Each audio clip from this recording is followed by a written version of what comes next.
Hello and welcome to a new episode of the Game Informer Show. I'm your host, Ben Hansen, joined by Dan Tag. Hey, what's up? The Blazer Master himself. Then we have Serial Vasquez. Hi, I don't blaze at all. Hey, brother. Then we got JV Gwaltney.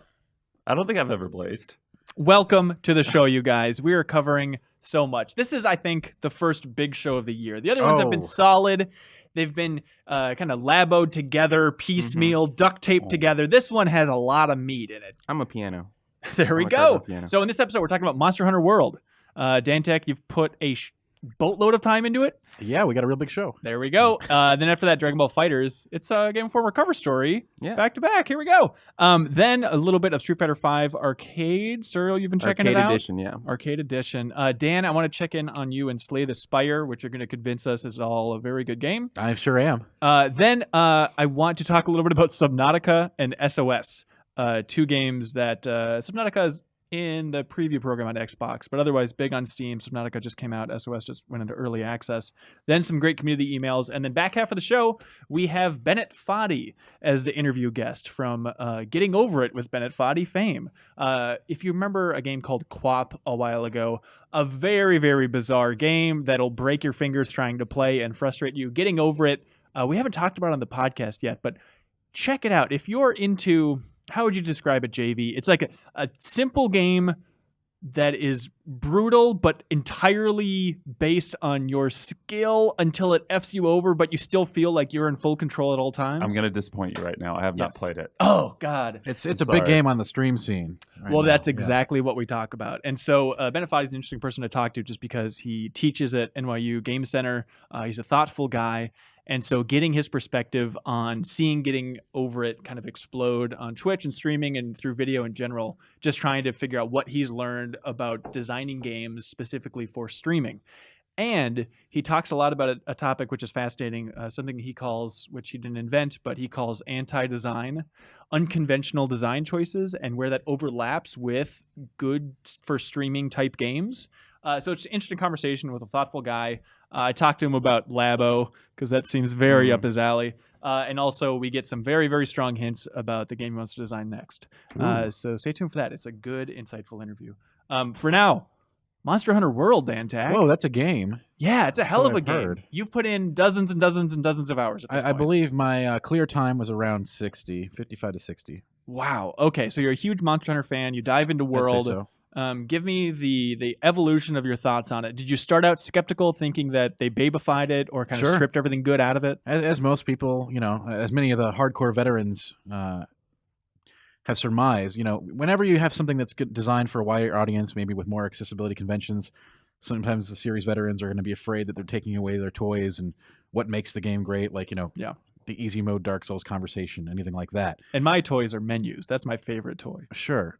So what I will say is that the hardcore stuff is still there. It's just and it still definitely gets to that point of being all those systems and mechanics and features that, people love are there. It's just a smoother ramp toward that challenge and that difficulty rather than just throwing you in the deep end of the pool. Now it's sort of like, we'll start you off with you can learn. And as you learn, we'll start unlocking new stuff and giving you new toys to play with. Is it as literal as just throughout the course of the game, you're unlocking more and more people to talk to, more areas in the town that have menus within submenus within submenus? More features and systems unlock the farther you get into the game. And I also really like that they now tag weapons with, this weapon has 3 stars, so it's good for new players. It's a responsive, fast weapon where you hit the button, it does a thing. Yeah. And it may not be as complicated as some of the other weapons with bells and whistles that you have to manage long combo chains, different sockets and mechanics that you have to look up and timing mechanics. Like, I need to know when that monster's going to turn around so I can hit him in the head. Or I need to know that this certain bowgun has enough ammo slots to use 2 poison, 2 sleep, 2 wyvern, and 5 slicing in 1 clip before I have to reload, switch, swap, and all this other kind of crazy jazz. We know the hunting horn is funny, but don't start with it. I would not start with the hunting horn, although I wouldn't consider, it's a tough weapon, but some of the slower weapons, I think, the slower the weapon is, the more challenging it is for a new player. But it basically gives you the new player selection, use the knives, use the longsword, use stuff that if you're used to other games and not used to Monster Hunter, where you might press a button and not have an instant reaction, if you want instant fluid response, I hit a button, I do a thing. There's no animation I have to calculate. Just take one of those speedy weapons. Anyway, But all the challenge and stuff is still there.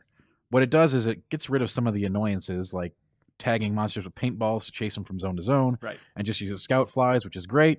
Really, so I think scout flies were divisive out of the gate. Yeah, they were. Every time you change a series that has been the same for so long, anytime you introduce any kind of change, it's going to be like, wait a minute, is this good? I don't know. It's like adding an objective marker in an FPS or something, right? So it's just always showing you where you should be going next. If you want. Yeah. Okay. You can turn it off, but certainly, like, if you're in a zone you want to chase, let's say you're on a zone in an expedition, so not an assigned quest. There's going to be 3 monsters in that zone. You can click the button on the one you want to track, and your scout flies will lead you to it. That's very handy. Is that the biggest change overall? Do you think there's other? It's a huge change. Other cool stuff is like auto crafting. Yeah. Just a lot of like streamlining some of the really annoying crap. Like, oh god, I have to go craft a bunch of slicing ammo and a bunch of poison ammo. Forget all that. It's all automated now if you want to. So when did your skepticism melt away in this game? At first, I thought it was sort of like babyfied, right? And then I started getting to the mid to the end game, where they do turn the bigger guns on. Maybe not as hard as like crazy G rank stuff in previous games, but certainly of a difficulty level that will please fans, I think. And perhaps in the future they will introduce download content for even bigger challenges, which I expect. And you soloed a lot of this game, the entire game. Is that not recommended? I would definitely think that a multiplayer is a more satisfying Elder Dragon experience. So the Elder Dragon specifically, just fighting them solo sucks. I basically divided the game into 3 parts. Okay. Low rank, high rank, which the game does itself, right? Smart. High rank is where they start letting you actually play. Yeah. That's where, like, all right, you get decorations, which I think jumps in Diablo, where it's like, I want to add skills to my armor, punch in these sockets, add different abilities, mix and match set pieces, do a lot of fun stuff you couldn't do before. And then you get to Elder Dragons, which is, of course, even more extreme customization and the hardest fights in the game. So those are the 3 tiers. The Elder Dragon fights are definitely of a higher caliber. The end boss was challenging solo. Throw your controller challenging? No, not throw your controller. Not throw your controller challenging. Okay. So I wouldn't say it was like the hardest fight ever, but it was challenging. You seem to think there was one fight in this game that you called BS and you never wanted to do it again. Yes, but that was because I think a lot of that has to do. I can't wait to play the game with different weapons. Okay.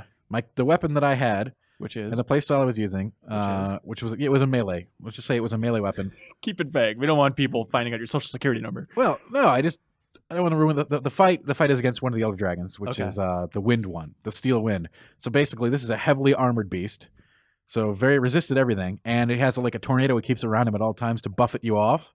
Anytime you get close, you get knocked back. Yeah, it's really difficult it was just an annoying fight. Like, I was never really in danger of dying, I don't think, but it took me like 40 minutes to kill the stupid thing. Oh, like it was a war of attrition against that thing, and like you have to against any Elder Dragon, they all have moves that maybe not necessarily one-shot you, but have the potential to maybe like one-shot combo you. Yeah, like stun you, and then I'll just hit you again, and you'll be dead, even with really, really great armor.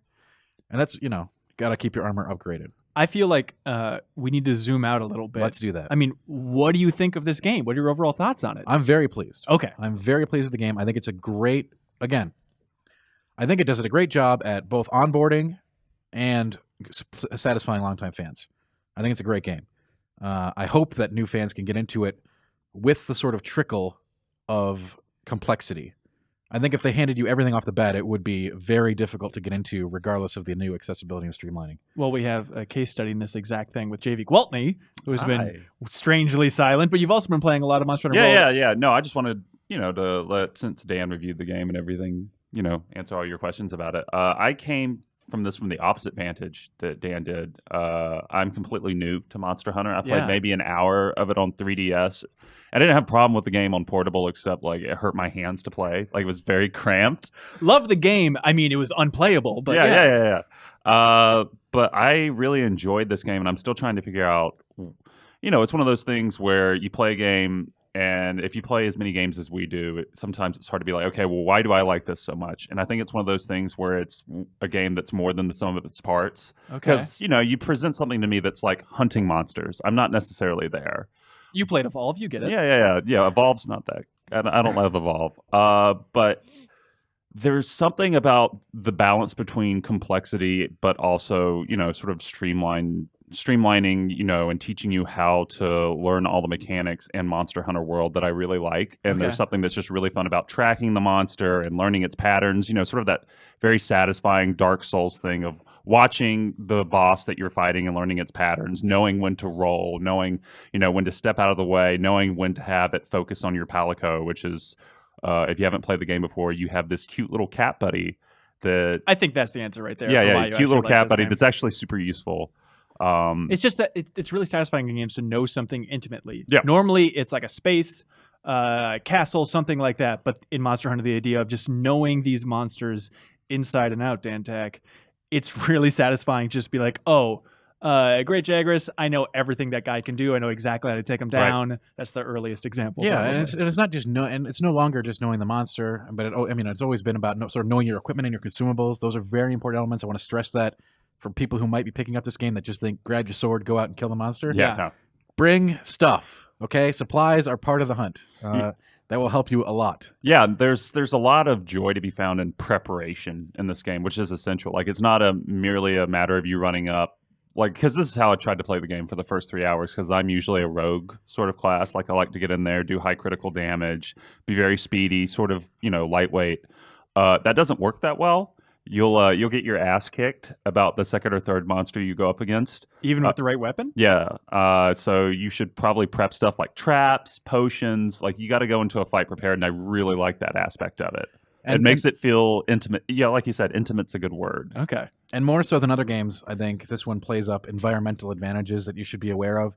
Before you start a fight with a monster, by the time you get to the end game, you're thinking, well, if I take him over here, I can run up on that platform, or I can jump off that tree and it'll give me an edge. You're going to start thinking about environments in new ways as you start taking on bigger challenges because you want to get that edge. So that isn't just a little gimmick for the back of the box. It's actually crucial to drop these not rocks. Crucial, on the but monster. very helpful. Okay. But the flip side of this too is a lot of the time in games like this where you have sort of a tactician element where you're planning things, it's often annoying when it goes awry. Like, when some part of some element of your plan falls out. That's not the case in Monster Hunter World. Like, it's genuinely exciting when, you've got this monster down maybe to half of his health or whatever, and then another monster just erupts out of nowhere, Godzilla versus Mothra style, and starts like fighting both of you at the same time, and the environment's coming down around you. It's genuinely exciting. Wow. I found that aspect of the game actually kind of mixed. Oh. Sometimes I was really cool to see the monsters come in and fight. Other times I was like, oh my god, let me do my thing. I'm just here to hunt this monster. And then two others get in the mix. And it's just like, at that point, you got to bail. Because even if they are all pounding on each other, some of those late game monsters, like, they'll just annihilate you if you're even on the same screen almost. So you got to be like, I can't dodge this literally bomber. One of the monsters later on in the game, I think it's new, I'm not sure, literally functions as like an aerial bomber. It's like a B-52 flying yes. over. Okay. Yeah, seriously, it's crazy. And it's just like, oh god, I don't want you to show up.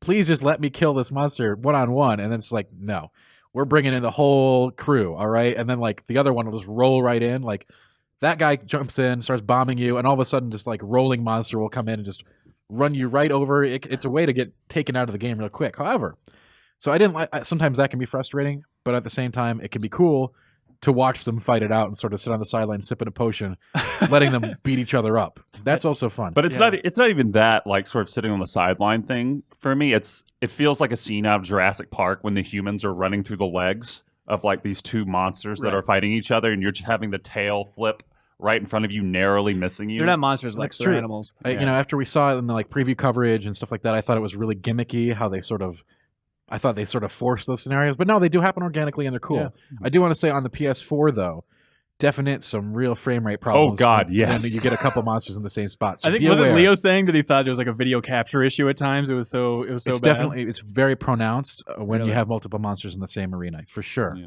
Wow. But so if I do have to, I need to add that as a detractor. Definite frame rate issues on standard PS4. Yeah. So I still feel like I'm trying to wrap my mind around this. Is it a loot grind that you're into, JV, or what has captured your imagination more than you thought? I think it's because I'm usually not really a loot grindy person. Like Destiny, I fell off of both of those hard. I did like Destiny 2 more than the first game, and I've never been into MMOs like World of Warcraft. I played that for a month, but the loot grind stuff sort of, it's just not a thing I'm usually into. But there's something about the way Monster Hunter World handles it where, it doesn't feel like I'm getting stuff too fast, even in game. And the power boosts are substantial between weapons, and most of the armor looks cool. Okay. And it really feels. I feel like there's again intimacy. It's a weird word to apply to game design, but since you said that, it's been sticking in my mind. Like the idea that you're crafting this armor, that you're going out. You're literally taking the armor from the environment and you're putting it together. There's something super satisfying about that. Wearing your enemies. As opposed to like in Destiny or any other game where it's like, oh, here's another damn loot box with something that I just randomly earned. Because there's such a story behind it. Right. Like I remember grinding against this monster for so long, and now I'm wearing his skull as my hat. I would say there's a satisfaction in earning, in the earning process, and yes, I have successfully bested this monster. The power boosts are significant. Like you can tell the difference when you get a new weapon in this game because it's a big one, and it's like, I earned this weapon from killing this other dragon, a couple times, and it feels really great to not only have that power, but it looks cool. Definitely fashion is an element, as it always has been, to sport some cool sets. I think my only issue with the game so far is this might be mild spoilers, but some of the monsters you fight in Tier 1, the way that Dan's laid it out, sort of get boosted in power in Tier 2, so you have a lot of returning monsters that you hunt. More so than like the average Monster Hunter, Dan? No. Okay. The other Monster Hunters usually would be like, now you got to fight 2 of them. So in this one, you just fight the plus version. Yeah, they're just more powerful, and I think ultimately I'm okay with it, but it does sort of lean on the side with how Metal Gear Solid 5 had its weird thing where it's like, go replay these missions that you already did. But much harder. Yeah, much harder for no reason. Okay. Yeah. But, it's also, it gets away with it in the same way that Metal Gear gets away with it because the gameplay loop is so fun. Yeah. Also, do you remember that time that Big Boss did fight Rathalos? Yeah. Rathian? That was funny. Peace Walker. That was weird. Yeah. That was super we need to weird. make sure there's a big difference between Rathian and Rathalos. Be very careful. Yeah, Dan Tex learned from the Yeah, YouTube comments. God. So, JV, have you hit a wall? Like, I want to know, because we're doing a game club starting next week, by the way, so we're covering the low-rank fights in general. So join along. It'll be fun. Send in feedback to podcast@gameformer.com. But have you hit, what's the most scared you've been playing this game? Because I think there's going to be a lot of newcomers to this series. What walls are they going to hit that are going to be really intimidating? It doesn't really feel like there have been too many walls. There was one fight with a Rathalos in the ancient forest where I had Imran with me, and I went into that fight going, okay, this is going to be easy because I got Imran's got my back. And I think Cork was in there too, maybe, and we just got our asses kicked. And it was mostly bad luck more than anything else, just because he got us, all 3 of us, caught up in one of those long combos that ends with, a killer finish. So I got kind of bummed about that, but, I decided to try and take him on my own and killed him within 20 minutes. So it'd be a difficulty wall rather than a systems wall. Yeah, There's never a moment of oh no, God. because the streamlining is so well done. It's never, because they do it piecemeal, so it's never like you step into the hub world and it's like, oh my God, so many menus, I have no idea what's going on. It's like you do a quest, you unlock a new resource, you do 3 more quests, and then you unlock another one, and it proceeds at a very nice pace. Like you just get comfortable enough with the last resource that you unlocked and understanding how it works before you get the new tutorial. Okay. Yeah. I'd say they did a great job with sort of the division. I'd say that anybody can enjoy low rank and high rank completely without a problem. And then, if you're going to have trouble, it'll be at the Elder Dragon stage when those become an issue. But I believe, at least is my anticipation, that the onboarding and progression ramp is as such so that it doesn't go smooth and then spike. It's just more of a gradual incline. Yeah. So hopefully by the time you get there, you've cut your teeth on some really hard stuff and you're ready for some more serious challenges. Yeah. Best Monster Hunter ever, Dan? Yes. Wow. It is the best Monster Hunter game. Do you think it'll be something like, because I know recently they also released Double Cross, right?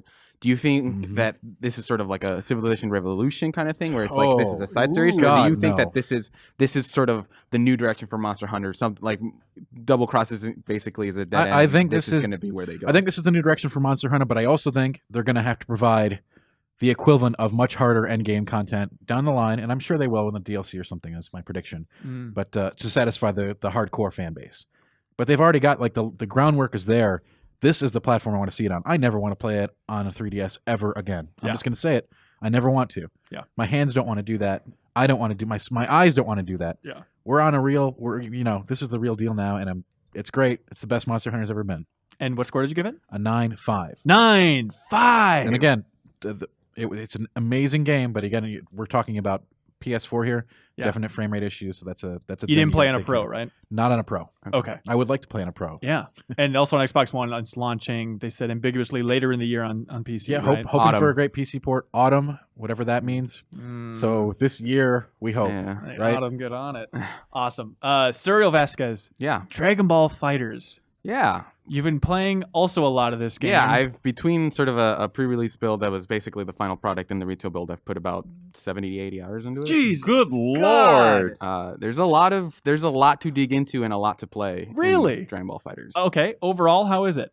Really good. I think I think Arc Systems has pulled off the job of not only making like a fighting game that feels like true to the sort of the Dragon Ball's essence, but also has like Monster Hunter one of the best on ramps in its genre of just. That feels less like, here are all these systems, like learn them, and more like a very natural sort of learning by doing. Okay, so it's a very familiar story to what we just talked about with Monster Hunter World. I mean, it is such a happy success story to think of ArcSys, like hardcore community that loves them, that fighting game community loves them, and just to take everything they've learned in that hardcore crowd, designing Guilty Gear and whatnot over all these years, shifting it over to one of the, I don't know, is it weird to call Dragon Ball mass appeal? Like one of the biggest mass appeal brands. Okay, great. Like, thank God. We're in safe space here. It's just so satisfying to see them take the hardcore guts and put it on Goku's face. Right. Like it is. I'm terrible at analogies. It's really cool because like you always think like, oh, here's a licensed game and it's got a lot of fan service, fans really like this, but you play the games like, yeah, I kind of just play the game to sort of get to the part where Goku and Vegeta keep talking to each other or whatever. but in this, like, I think that this has been sort of a running theme with this game of just like people who were not interested in Dragon Ball are like, this looks like a pretty fun game, and as it turns out, it is both sort of like, it has this incredible mix of like accessibility and depth to it. It's not the deepest fighting game, but I think that it is satisfying enough to learn how sort of combos branch and how to play the game, that I think it works really well as this is something I can sink my teeth into beyond like whether or not it were Dragon Ball or not. This is a fun fighting game, and it also happens to be like this incredibly good looking game that is also super reverent to Dragon Ball. And I feel like it also works vice versa, where all the Dragon Ball fans have been waiting so many years for a great Dragon Ball game. There have been some that people defend, and there are some solid ones, but just to have this one now bring them into the fighting game arena. And so how's the tutorial in general? Is it just throughout the story mode? So there's so there is sort of that simple tutorial of like, hey, you can move back and forth. Here's how to do a special attack. Here's how to do. Is that just in the story mode? Because that's just no. They're straight up like it is you can do like 10 trials per character of just here's Goku's auto combo where you just mash square buttons and then at the end they'll give you like a short simple combo that kind of shows off what he can do. It's nothing super intricate, because it kind of leaves you to find that stuff on your own of just like putting these different pieces together. And it's a lot of Goku's voice going, like a duck to water, you've got it. Yeah, he so says like duck to water a lot. In the story mode tutorials they do, but in those character trials it is just like, okay, you know how to mash square, you know how to mash triangle, but can you do a Hadouken motion basically? Yeah. But like the story mode I think is where most people will start, because it's like this. It's actually surprisingly kind of long. It took me about 20 hours to finish it. 20 hours. So I mean, I don't story mode. I'm not always 100% sort of like, I'm going to turn it off as soon as I'm done playing. But like maybe an hour or two, like give or take an hour or two. But it was about 20 hours long. Isn't that absurd for a fighting game? It's pretty long. Yeah, it's like, and just to give you a rough estimate, I went and skipped all the cutscenes and just basically made a beeline to the boss, which I'll explain later. But even that, like skipping all the cutscenes and basically trying to mainline as fast as possible, it was about 6 hours. I want to get into the story in a bit here, but just the actual structure of the story mode is really bizarre. Starting it, I had no idea, even after going on that cover story trip, that it was going to be structured in this way, where there's a grid, like a world map and a grid, and you're moving this icon around. And it blows my mind, because I feel like that's what everybody hated about Budokai 2 back in the PS2 games, was it had that crappy world map grid, and the idea that they're bringing it back for this fighting game seems insane. Like my reference for that was Soul Calibur 3, which had a very similar mode, where you went from, you had these little board game battles, but it's not even as intricate as that. So basically what the thing that does is it sort of lets other systems come into play, where it's you can choose how many fights you fight in the story mode, and there's a leveling system. So it's like it's got sort of this very light RPG progression of like, oh, my Goku's level 12, these guys are like level 15, so I might want to prepare a little bit. And you have different party members that you can select. So like you rescue Krillin and Yamcha and Tien along the way. You start with Goku. And so you can say, okay, well, this person, like your health doesn't recover between matches. It recovers a little bit, but you won't go into every match full health. So it's like, okay, well, Goku got the crap beat out of him in this fight, so I need to swap him out for Tien or Yamcha. Equally powerful. Yeah. Well, I mean, actually, that one of the things about the storyline is that it really goes out of its way to justify its premise of like, oh my God, does it? Yes. Yeah. So the basic premise is that the reason you are fighting, all these characters over and over again is just they're just clones, and that's basically how they introduce that concept of like, oh, there's been something, there's clones. And this, like they don't do much contextualizing early on. They kind of explain it later on, but it's just, all right, you're fighting all these clones. Okay, well, why doesn't Goku just blow them all up? He's incredibly powerful. There are these magical waves that are sort of stunting everyone's power, so everyone's kind of on an even playing field. If there's you the player are a character in this world, and you take control of the characters one by one. So that's how they justify like only the person who is being controlled by the player character is super powerful. So that's how they say like, why don't we just gang up on them? It's insane. It's respectable that like this entire story and the structure, it is all gameplay focused, like working from gameplay out, which normally with game design I think is a good way to go. But when you have to justify why you can swap characters in a tag team fighter, they might be overthinking it a little. It's commendable in a sense of just like, we want this to make sense, but also just like, we don't need this level of like justification. And so Bulma's always like screaming at Goku, or the soul inside Goku, as she calls it. So it's like, oh, now it's the soul inside Krillin, and that's just you? Because they don't know who you are, you have amnesia. So and there's a running theme where Bulma has to explain to every party member that comes on board how this works, of just like, just Bulma, just write it down. Like, and then, she has to explain it to Majin Buu and things like it. That's sort of the plot overall is like, whatever. It's like a filler arc. It's not great, but the fun part is sort of the random conversations you have between characters. Yeah. So one of the reasons you do want to level up your characters is because there's like social link stuff where every 10 levels you unlock like an extra conversation with like Goku or Krillin or whatever. Anybody can talk to each other? No. It's just you. It is you, the player, talking with that person. Of just like Goku's like, hey, you've been doing pretty well out there. Oh, one on one. Yeah, and they tell you like little facts about themselves. But even better than that. But like, well, like Kid Boo's telling you fun trivia about himself. No, well, Majin Buu. Well, Kid Boo's not like an unlockable party member, but Majin Buu talks to you about how much he likes candy, and how he is the genius for thinking up the idea of eating candy for breakfast. But like, even better than that is sort of depending on who you take into a specific fight, you'll have characters interact with each other.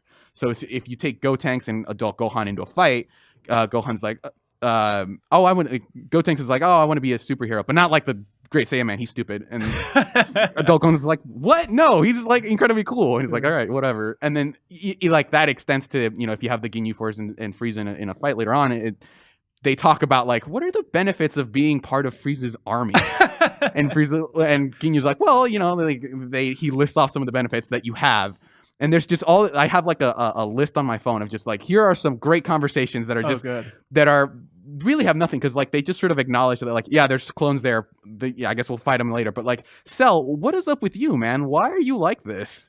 And like these conversations are really fun. Like they're not like incredibly like well written, but they're fun enough to where like they were the main reason I kept going through that game. It is from my time with the story mode so far. That is my overwhelming sense is.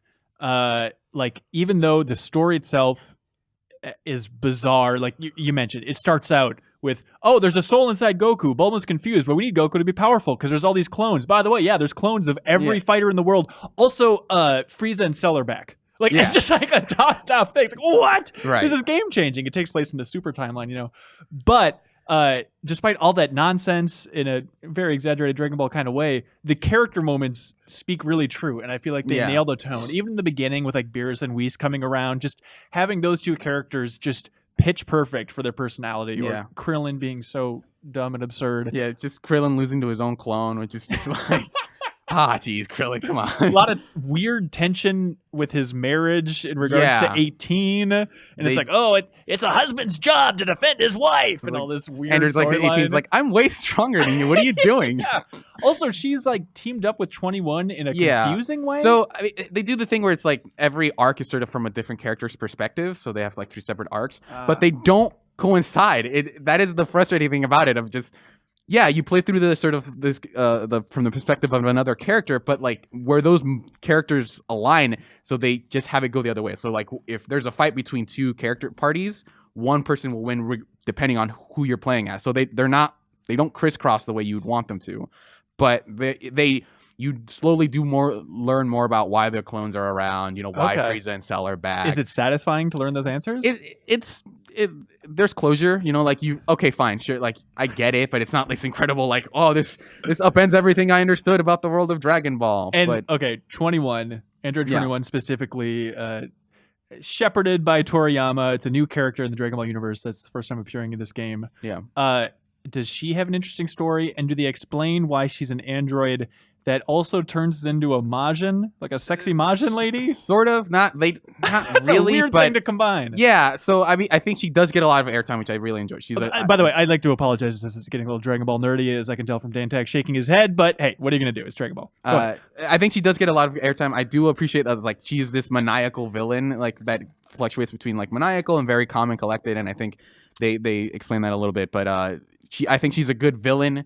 And she's a fun character to play as later on, like once you unlock her, because you unlock her by beating the story mode. Oh my god, those YouTube comments. We did a video showing off Android 21 because she is big on like eating people in the game. Yeah. And the Vor community in particular, and I'm not talking about Brian Vor, has really gravitated towards Android 21 in a shocking way. A lot of comments to the nature of like blank out here looking like a snack. Okay. Which is an interesting thing, but but it's I do think she's a fun character. Like she fits with the rest of the Dragon Ball cast, I think, really well. I would have liked to have played as her with the in her human form, but what are you gonna do? Yeah, she has to be. She's way more powerful than Majin, obviously. Yeah. But okay, so overall, the fighting you feel like escalates to a level much like Monster Hunter World, where it's not just kiddie license cheap, like it does get into a deep fighting mechanic because like so you have all these very obvious options available, like it's part of the controls of like here's how to do a super dash, which is a thing that goes through fireballs, and you can mash basically the A or X button to throw a bunch of fireballs. Super dash beats that, vanishes can beat that, average Kamehameha beat that. So you have these like vanishes teleport behind the opponent, so if someone's like just playing very defensively and spamming a lot of beams, you can vanish behind them. Super dashes can be beaten, like if you just have a heavy attack, you can just immediately beat them and start a combo. There are all these very flashy looking options that you want to use because they look cool, but also they teach you. That's sort of what I talk about by learning by doing, of just like as you learn, like okay, he's gonna do this, I should counter with this. Yeah. It is a very simplified version of like. Because a lot of times in fighting games, you don't know which moves are the best ones and for what situation. You don't know that a crouching heavy attack is like a good for stopping, jumping opponents, and crouching medium is good for a far-reaching move. So these options make it a lot easier to figure out what you're supposed to do when, which I think alleviates a lot of the frustration of like I have no idea what I'm doing. I don't know what I'm supposed to be doing. And so when you lose, you think about, okay, well they were doing this, so I guess I could have just vanished behind them. So they make it a lot more fun to just learn the game by playing more matches. So you're optimistic. I mean, can you frame this? Is it one of the best tutorials or like on ramps in years for fighting games? I think it is there in that sort of the auto combos, which is the sort of the first step to you just mash square and you mash triangle. But the thing that they do really smartly is that you can mix those two. So you can mash square and then start mashing triangle, and then that'll give you like a slightly better combo. Okay. But then some characters have sort of combos that you sort of want to start even at a slightly higher level with the auto combos, because they have like moves that only work when you press the square button like 3 times. They'll get like a special move that does something specific, and then okay, now I want to combo with like light, medium, heavy, jump, cancel, light, medium, and then like start doing some of the more complex stuff, and you start mixing that stuff in. So forgetting specific button presses, I'm just trying to get a sense, like if Dragon Ball fans jump into this game, you're optimistic they're not going to be turned off and scared away from getting into the high level fighting. I think you will reach a point where you run out of things that are intuitive, of just like, all right, I know how to do, specific button presses. I know how to, like, I've figured out how to do a double jump mid combo. I can extend combos if I vanish at the end of them, or I can start combos with a super dash, which are all stuff that is in the game itself. Eventually, you are going to have to get to the point where you watch someone play the game, that is much better than you, and you realize, oh, they're doing this, specific thing, and that's making the combo even longer. So I think, like fighting games are kind of an unintuitive genre almost by definition, because they're not designed the way a lot of other genres are. You kind of have to learn that specific language. But I think Dragon Ball, is as good of a starting point as we have yet. Really? Okay. With fighting games of just like here's a fighting game that lets you sort of slowly transfer from auto combos, because the thing that frustrates me about auto combos is that a lot of the times they're kind of useless. Okay. In that, and so it feels like they're an option if you want those, but if you actually want to learn the game, you're going to basically have to relearn everything. So do you think this game's going to hold up to the highest level of Evo? I think it'll be up there. I think it'll be a good competitive game for a while. I don't think it is the most in-depth, like, these guys make Guilty Gear, and like that's, I think, is a lot more deep. A lot of the characters play this like very similarly, which I think has sort of pros and cons of.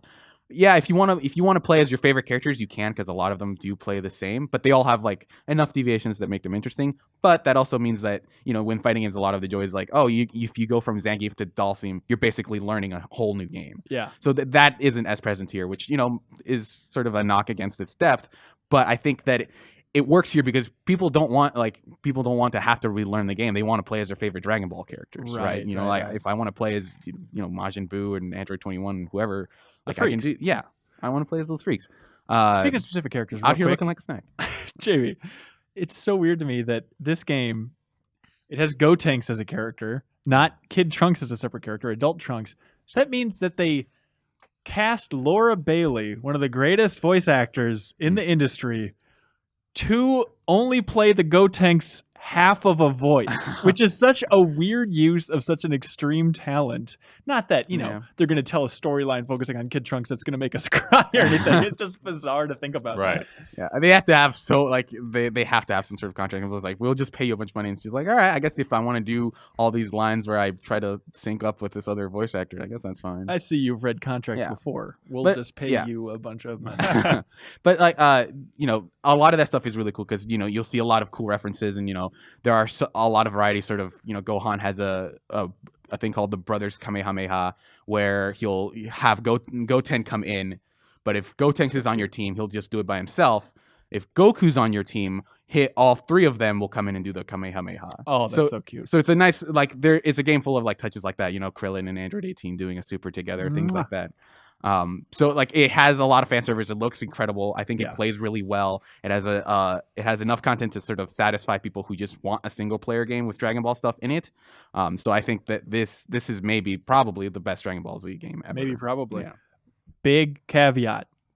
We have not checked out network mode.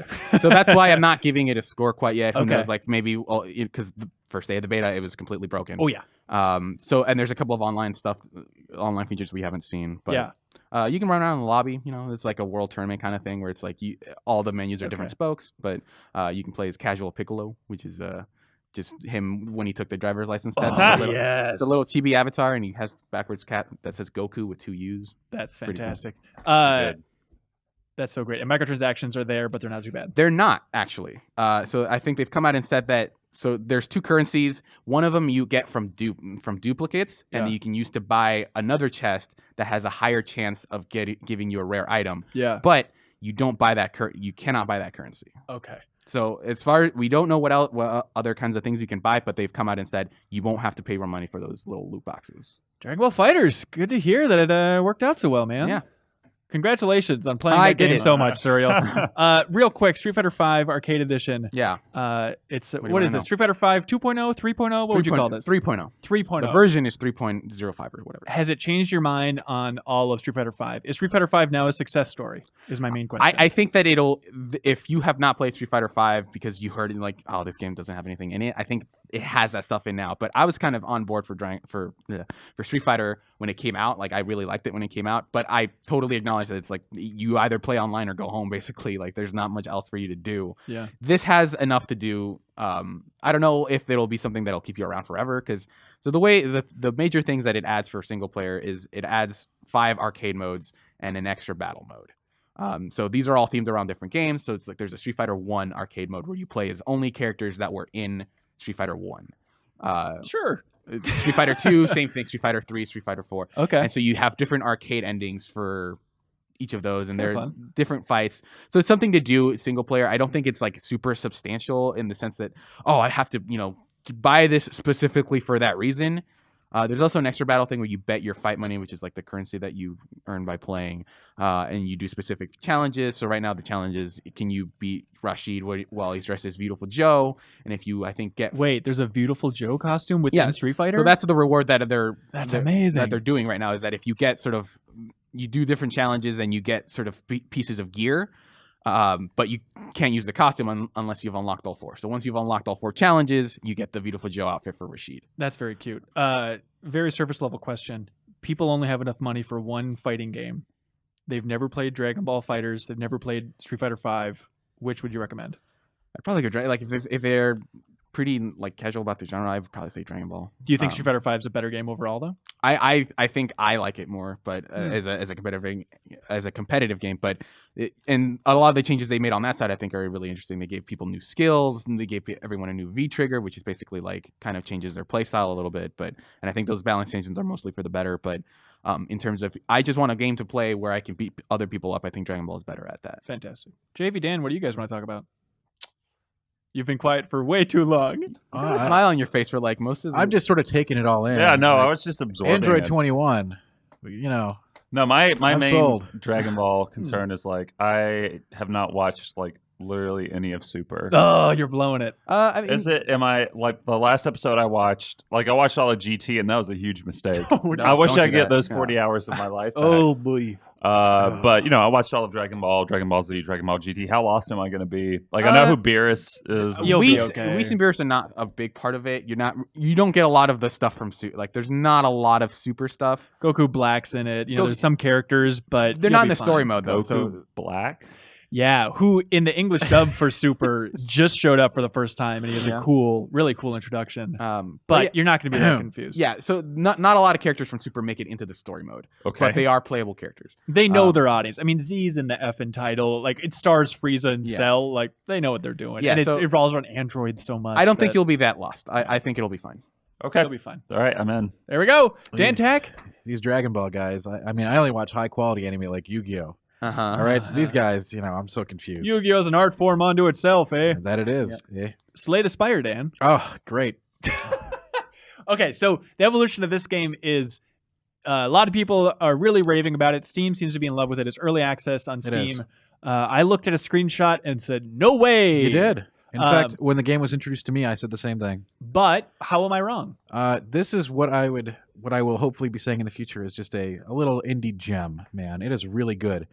If you enjoyed sort of the Hearthstone dungeon runs, this is that's the easiest way I can contextualize what this game is. It's a roguelike dungeon crawler RPG, card based, but not a card game.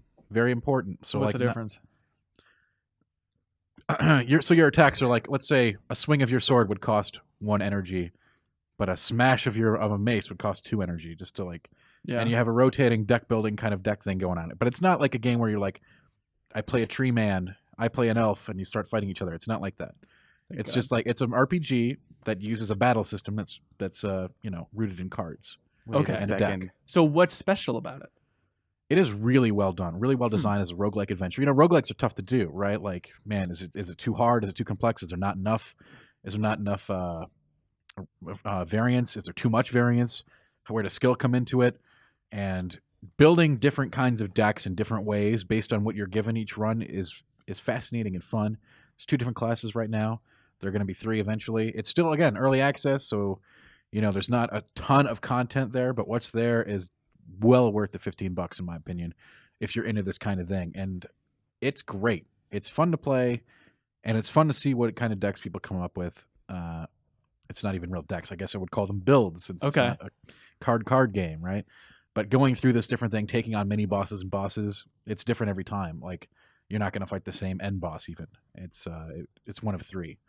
So it's always like you can't really plan to say, oh, I'm going to have this. The bosses are designed to sort of counter certain strategies too. So you kind of have to plan for all kinds of things. You pick up items, and you have encounters like you would on like a Dungeons and Dragons adventure. Like you run into a goblin, he says, spin a wheel, something happens, stuff like that.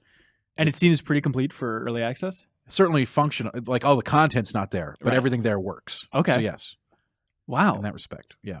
Keep your eye on it. So it's better than Color Splash as RPG systems based around cards go. Yeah. I would hope to God. I'm going to go ahead. I'm going to go ahead, even though it's early access, and give it the okay on that one. Dantek, someday I want you to play Color Splash just so I can watch your eyes bleed. We should do it. It would we'll do that. Let's call it the agony stream or something. So I can just watch him actually turn around on it. This is actually incredible, you guys. You don't understand the deeper mechanics of Color Splash garbage battle system. Let's do it. Oh boy. Let's do it. But no, if you're interested in that kind of thing, definitely check it out. Slay the Spire. Yeah. Rough name too. I feel like there's a lot of things going against it, but it shines underneath. Guy showed it to me. I turned it down for like 2 weeks straight. I'm like, man, I just can't get. I couldn't get beyond the graphics. Yeah, it looked like a Flash game, and I was stupid for holding that against it. And I've every time I knock a game for that, and I don't try it first, I end up regretting it. And this is definitely one of those times. Game rocks. Yeah, awesome. Thanks for checking in on that, Dan. Thanks for the report. Coming up next on the news program, there's this game that has been out for years and years and years on Steam and early access. Hey, JV, I love you, but would you mind swapping with expert cutie boy Leo in the booth there? The lesser JV? Okay. That's right. Yeah, mini JV as we call him. Android JV21. Anyways, but it's been out for years and years and years. Subnautica. It's been in early access for a long time. It is now officially out on Steam. It is content matched with the Xbox One version, but that version is not 1.0. And for what I've seen, it's still technically pretty rough. So I definitely recommend playing on Steam if you can. Subnautica is this game that 2 million people have already bought it in early access on Steam. Everyone's playing it. JV Gwaltney's confused in the booth. What's wrong, sir? Oh, that's super gross, Leo. I thought you were confused about the tech. I thought it was mine. That is super gross. Anyways, but Subnautica, it is underwater sci-fi survival crafting game. A magical experience. Leo, you've checked it out for a little bit. I have been consumed by this game. What stands out the most about this game? Why do you think it grabs people in the way it does? For me, it's the atmosphere. Yeah. In a way, it feels like the battlegrounds of its genre, and that I'm sure something very similar has existed in the recent past. But so many survival crafting games. Oh, yeah. But this is presented so well and has such a great progression, such a great flow to it. Water humor for you. I think it's really special, and it's really grabbed me. Yeah, it's a tough thing because I went in relatively blind, and I felt like it was this magical concoction, magical timing, where I did not know what was in this game, what this game was capable of, and just slowly unlocking blueprints by scanning. Scanning's very, very important in this game. Slowly unlocking more and more blueprints, finding new biomes, finding new things throughout this seemingly endless ocean. It's just this constant sense of, oh my God. Even after like 22 hours, I just found some insane new creature that I'd never seen before that is just captivating. And so I don't want to spoil it because in the best case scenario, people would maybe look at impressions, look at reviews, and then dive into this game as blind as possible. Every once in a while, you need to look at the Subnautica wiki to find out exactly what you're missing and what you should be doing. But it is such an unbelievable experience just to go into this game and slowly reveal more and more of the potential. And it does a brilliant job compared to most survival crafting games, I think, of kind of leaving a breadcrumb trail of a thin narrative thread where they have a radio in this little escape pod that you crash with in this ocean planet.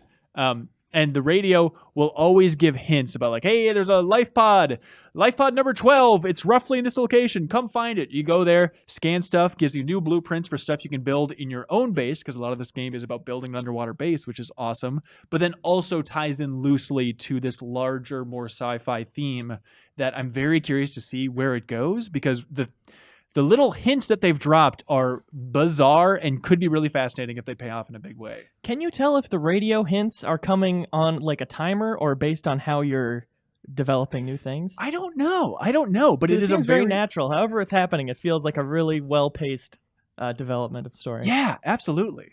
Dan, have you played a lot of survival crafting games? I have played a lot of survival crafting games, but not this one. But I'll tell you, hearing you guys talk about it and others talk about it makes me want to dive in. Hey! Speaking of puns, the easy pitch for this game that I think a lot of people might make is calling it No Man's Sea or something. Don't say that to me. Then I'm just gonna, there's no chance of me playing it then. You're not hopping from planet to planet, but just the sense of exploration, cool sci-fi elements, building out a base. I feel like it captures a lot of what people wanted from No Man's Sky. Obviously not the variety that game had, which is obviously the star of that show.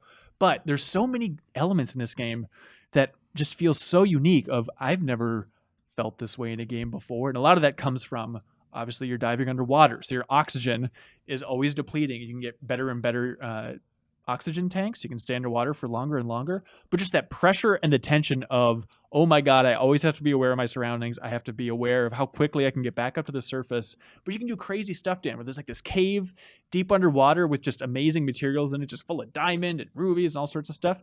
So it's like, okay, I'm going to build an air pump on the top, and then I'm going to build metal pipes that are going to extend 300 meters below the ocean surface. And then you're swimming around in this cave at night. It's very, very dark. It's spooky. There are creepy ass creatures everywhere. Then you start running out of oxygen, and just that panic of like, where did I put that pipe? Where did I put that pipe? And then swim back and get there just at the last second and start sucking on that oxygen pipe. There's so many bizarre, tense moments like that throughout this entire game that I just love. I like it. I'm sold. Yes. Is it roguelike at all, or is it like you die? What happens if you do run out of oxygen? If you die, you lose what you're holding in your inventory. Not the equipment, but the materials. So your base stays, everything else stays, your progression stays.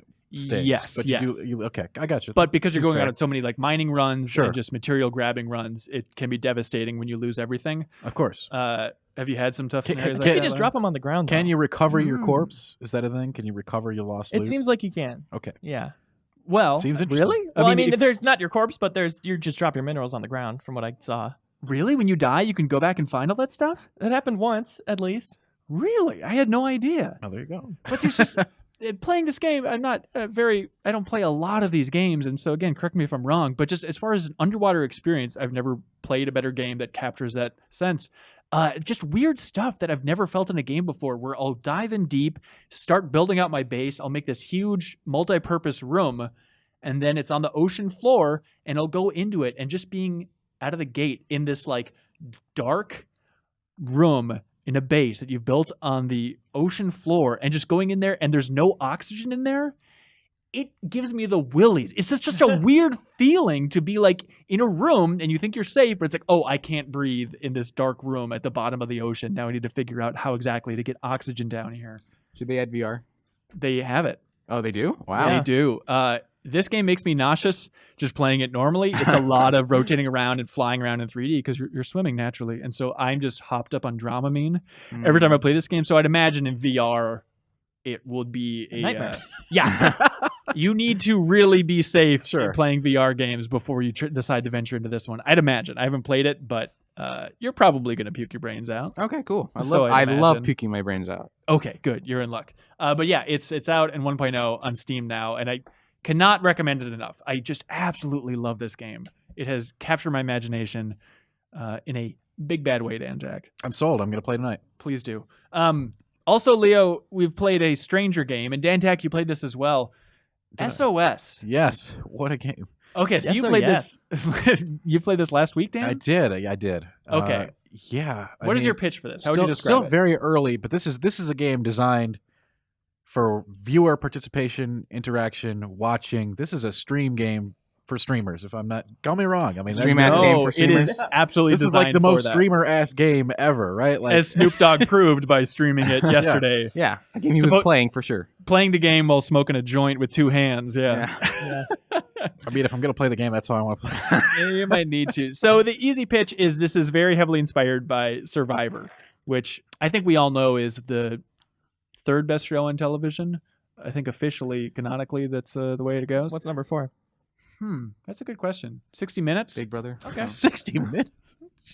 But it's Survivor, right? Where it's like a handful of people, dozen, 16, somewhere around there. Yep. You're on this island, and then it is, in theory, a little bit also infused with some PUBG emotions, where only 3 people can get off the island in the end, but it's Right. much more socially focused. It's extremely socially focused. Like you're supposed to talk to people. You're supposed to make alliances. It's like it's like Survivor. Like group up, try to kill everybody else, then backstab some other guys at the end to win. just like Survivor. And then there's also for some reason zombie things out there at the same time. Weird Yeah. white dog creatures that will attack you. I guess you need something to go up against other than the mortal man, the most dangerous. I mean game. that was like my first time playing was like, I'm just walking around like, okay, what is this? All right, I find an axe. I'm like, okay, I know this game. I've been here before. And the guy comes up to me, he's like, hey man, how's it going? You want to group up with me? I'm like, sure. And as soon as he turns around, bam. What, you killed him? Oh yeah. what the hell? Like, I took a swing at Leo, but it was all in good fun just to test out the game systems. Well, I didn't know. As you do in real life. I had no idea the first time that it was supposed to be like you definitely benefit from forming a ragtag alliance and then progressing through, and then you do the treachery at the end. And then one person gets a gun. Yeah. And then it's just game over. But it is fun, I mean, to have this game that's all built on social pressure. And I thought it would be a real show once it launched wide in early access on Steam. But I mean, the game that we played yesterday for the new gameplay today, Leo, there was some treachery, but it wasn't an S show as People much as are I into expected. the concept, especially when you play with the same people. You kind of want to build trust because you can see them from show to show, right? How the game starts. It's like where you do your little like, hey, what's up, everybody? This is the most amazing thing about the game to me. Is it has an intro for every match, and it'll show if you've gone up against somebody before. It's like a weird nemesis system from Shadow of Mordor in a way, right? Where it's like, hey, this person betrayed this person in the last match. And then it rotates through each player and gives them a chance to speak. And because this game is so streaming focused... It's a voice... It's so focused on that. So there's a good chance you're being broadcast to hundreds and hundreds of people every time you play this game. And not just your gameplay, but your voice and what you're communicating, whether you stab people in the back. Anyway, so it rotates through all these different people in this bizarre intro. And the first time I played, I had no idea what was going on. I was like, is this pre-recorded? They're like, how are these you're people going doing to speak in 5 seconds. Yeah, it's like 5 seconds. Get ready. Tell people where you're from. It'll give you like a little prompt. And you can say whatever you want, obviously, but it's just all of a sudden like, hi, everybody. I'm Ben. I'm from Minnesota. I'm here to play a game. Let's all have fun out there. Okay, bye. Yeah, that's a good intro. Or if you're Leo and I, something that makes me laugh to no end is it put us both together because we had been in an alliance in the previous game. And then it's like, all right, you're speaking in 3, 2, 1. And then it's the two of us front and center. And then we both just started barking loudly. Yeah. And again, it felt like it lasted for a very long time. It was very funny. You know, it's way too early for me to come in to weigh in on like the actual quality of the game itself. Yes. But these out of element things, I think they're pretty cool. Like this is a cool concept for that audience, right? Like this is, like I said, it's a weird world we live in where, like, you know, this is a game clearly designed to be streamed, clearly designed to be watched, clearly designed to be participated with both in and out of the game, you know, from this angle. And it's really ambitious, even in early access state with that. I think it looks better than you'd expect. The character models look better than you'd expect from this type of game. But then also just camera control. Like once you die, you can switch between any person. You hit F3 and you just have a free cam and you can just roam around and listen to what everybody's saying. Because it's a show, right? I get it. It's a cool concept. I got to give them that. Absolutely. But I'm totally with you, Dan, where super smart on the social front, streaming front. The gameplay loop, I'm not... I have no idea, like... Way too early for me to call that. I've played like 5 games, man. Like, yeah, that's roughly where we're at too. Yeah, the combat is just filler at this point. There's really nothing to it. And even just the concept of go get a relic and then you can summon a helicopter and then battle over the helicopter at the end. It's just a little bit less intuitive than, hey, kill everybody else on the island, something like a PUBG. And so I'm curious to see if people get hooked on the actual gameplay instead of just the bizarre social experiment that I think that's the thing, though. I think that is the draw, right? Yes. And basically they have to craft potentially a more compelling game experience around the social structure they already have. Maybe, but it's definitely worth watching some streams of. There's a new gameplay today you can watch to get a sense of just how insane that is. But it's just bizarre to want to play a game and then realize that, like, I got to be the top of my social game. This is like, it feels like going to a party, you know, or something. You know that not only you're going to be forced to speak and interact with other people, but it's probably going to be seen by hundreds and hundreds and hundreds of people. It sort of has a very small part of that, like, you know, werewolf Town of Salem element, where you have to sort of be duplicitous to end up getting the victory. Right. Yeah. So what would stop someone from actually getting so good at sort of the nuances of the game that they would just murder everybody on the island immediately? Because there's randomness in all the drops, like sort of like PUBG. So like you could find an X when you start, you could get lucky, you know, you might not. So right. But they could be really good at like the social aspects, Serial. Just become like a Johnny Fairplay or something from Survivor, right? Johnny Fairplay. It's a great name from Survivor. Just go around and like get really good at like, this is how you get in alliance with everybody. Let me see that gun. Trust me, dude. Come on, let me see that gun. Make sure it's loaded. Got a clip for it. I'll load it for you. It is one of the most fascinating games to come out so far this year. It's definitely worth checking out. It's super interesting. Came out of nowhere, really. I mean, not really nowhere, but like wasn't really on my radar till launch. I guess it's like the former art director of the Dead Space series. There's some San Francisco development talent that got behind this game in a big way, and especially their bizarre partnership with Hero, which is a service that you can watch Twitch through, where you can launch emojis and emoticons, and also then give like supply drops, Hunger Games style, to the people in the game. Which is ideal for a game like this, where like, just emojis fly when they see your behavior, right? That's sort of feeding that whole like social feedback loop. For anybody in your party, right, is how it works. Anybody you've aligned with, it shows all the total viewers of all those streams, and then it shows their emotions coming in at the bottom of your screen at all times. Oh, it's weird. It's the Snapchat Insta of the new gaming generation. Facebook Live. I, for one, welcome our new overlords. SOS is that game. For now, Leo, God bless you. Do you want to get back in that cool booth and we can answer some emails? Thank you. Yeah? You haven't answered, have you? Yeah. Thank you. Okay, great. Let's do it. Emails.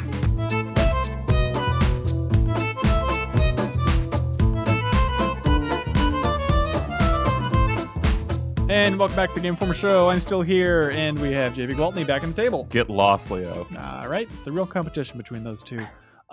We are going to read off some community emails. You're welcome to send anything you want into podcast@GameInformer.com. Feedback, comments, news stories you want us to comment on, questions about the industry, questions about games, questions about Dan Tack's childhood, whatever you want. Especially those. Send you it don't want answers. Your favorite arrangement of cardboard. Oh, podcast@GameInformer.com. Anything that'll make the show better, send it in. We welcome everything.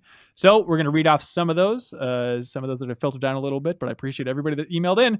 And then we're going to choose our absolute favorite and then ship that person out something really nice. Cereal. Really nice. Yep. Really nice. It's going to be real nice. It's going to be a lock of your hair, Cereal. I thought it was That's not real Android nice. 21. It is Android 21, a sentient being. That's right. Out here looking I'm not like a comfortable snack. with this. I don't know if I want to be party to that. Sorry. I mean, that's illegal. We have received so many emails about a certain thing in The Last Jedi. And I want everybody to know that I'm very aware, but we're not going into it yet. So many emails. Thank you. I'm very curious. Well, you can't bring it up. I'm not going to say anything. We can't. Why do we even bring it up then? Now I'm going to be curious. I'll tell you after the show. Right. If you're a fan of the show and you've seen Last Jedi, you should know exactly what this is about. But because it's spoilery, I'm not going into it.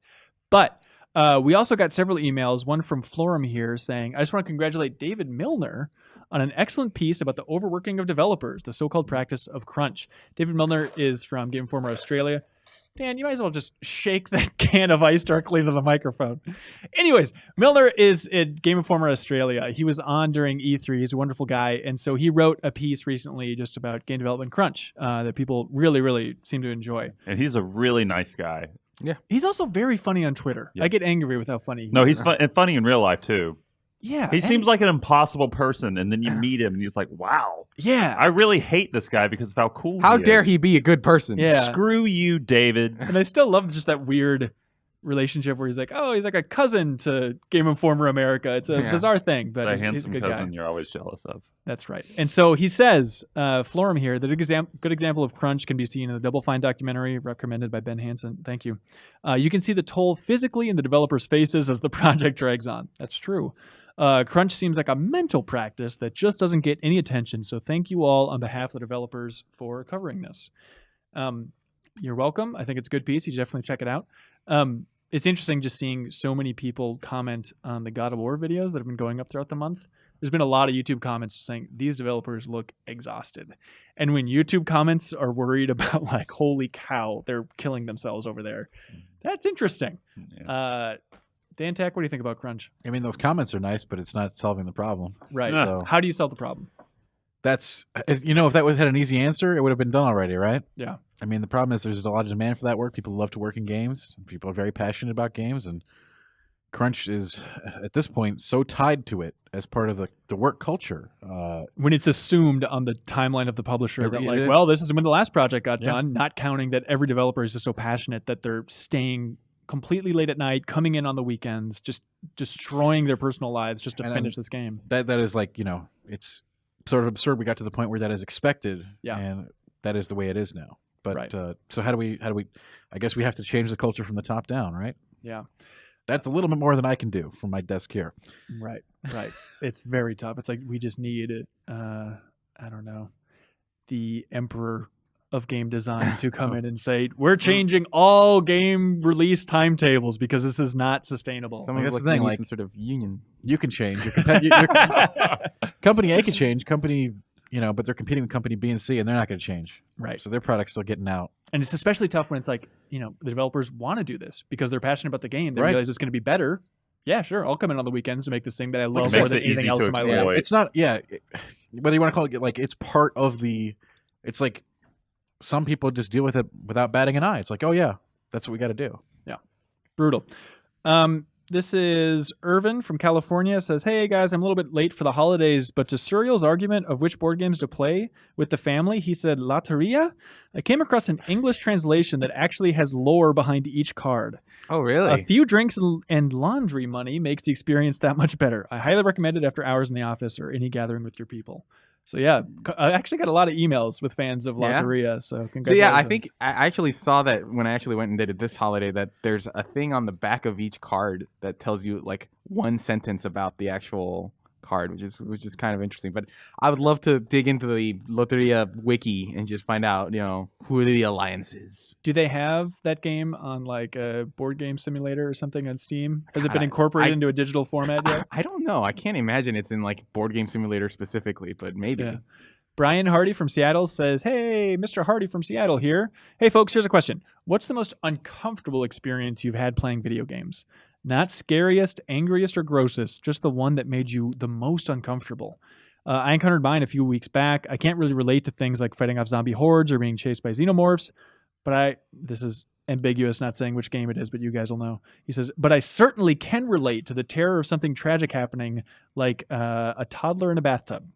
So any similar experiences among the GI crew? Let it all out, guys. We're here for you. Brian. White phosphorus. Okay, that's from the lovely Spec Ops: The Line.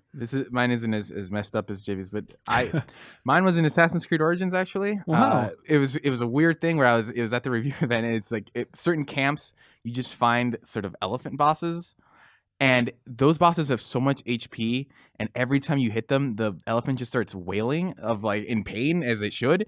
And it was like 5 minutes of me just beating up this elephant as it like shrieked in pain. And I was like, I don't want to do this. This isn't cool. And Ubisoft PR behind you is like, do it. Like, kill. You must kill. But it's like they're supposed to be villainous because I think there's a guy riding on top of them controlling it. But I didn't see that guy. All I saw was me like beating up this thing's legs as it like shrieked in pain. And like it's not like I had to I can't play this game anymore. But it was something like I wish I hadn't done that. Dantec, genuine question here. Yeah, I know. I have another question. Based on elephants. Okay. If you had a gun to your head. Gun to head. Gun to head. Always good. And you had two buttons in front of you. Yeah. One killed one random dolphin in the world, and one killed one random elephant in the world. I kill the elephant. You kill elephant over dolphin every time. The dolphins are cooler. You go by intelligence. I think dolphins are more human than the elephant. Oh, and so suddenly human is the baseline for all the animal kingdom? You gave me gun to head, all right? I have to pick one. What is wrong with you? Just thinking about what's more sympathetic as an animal. Here's a fun thing to understand, talk about. JV, I've done so many Hanson gun to head questions. This is like just, like a duck to water. What do you think is the most sympathetic animal? The most sympathetic, like what animal do you empathize with the most? I think elephants are up there. Elephants are cool, but I'd rather kill an elephant than a dolphin. You'd rather kill an elephant? So you'd rather kill the dolphin? Dantec loves murdering elephants. He loves murdering dolphins. Leave it in the comments. What do you like killing more, dolphins or elephants? Personally, I'm against all killing, and that's the stance this podcast. No, but it's gun to head, brother. You got to pick one. I think Earth is the most sympathetic animal. Am I right, guys? Yeah. Dakota writes in and says, my name is Dakota, and I'm a big fan. Thank you. Hey, cool. And Dakota listens to the podcast while driving around D.C. What are the street names in D.C.? It's like G Unit and stuff, isn't it? Sure. Isn't it?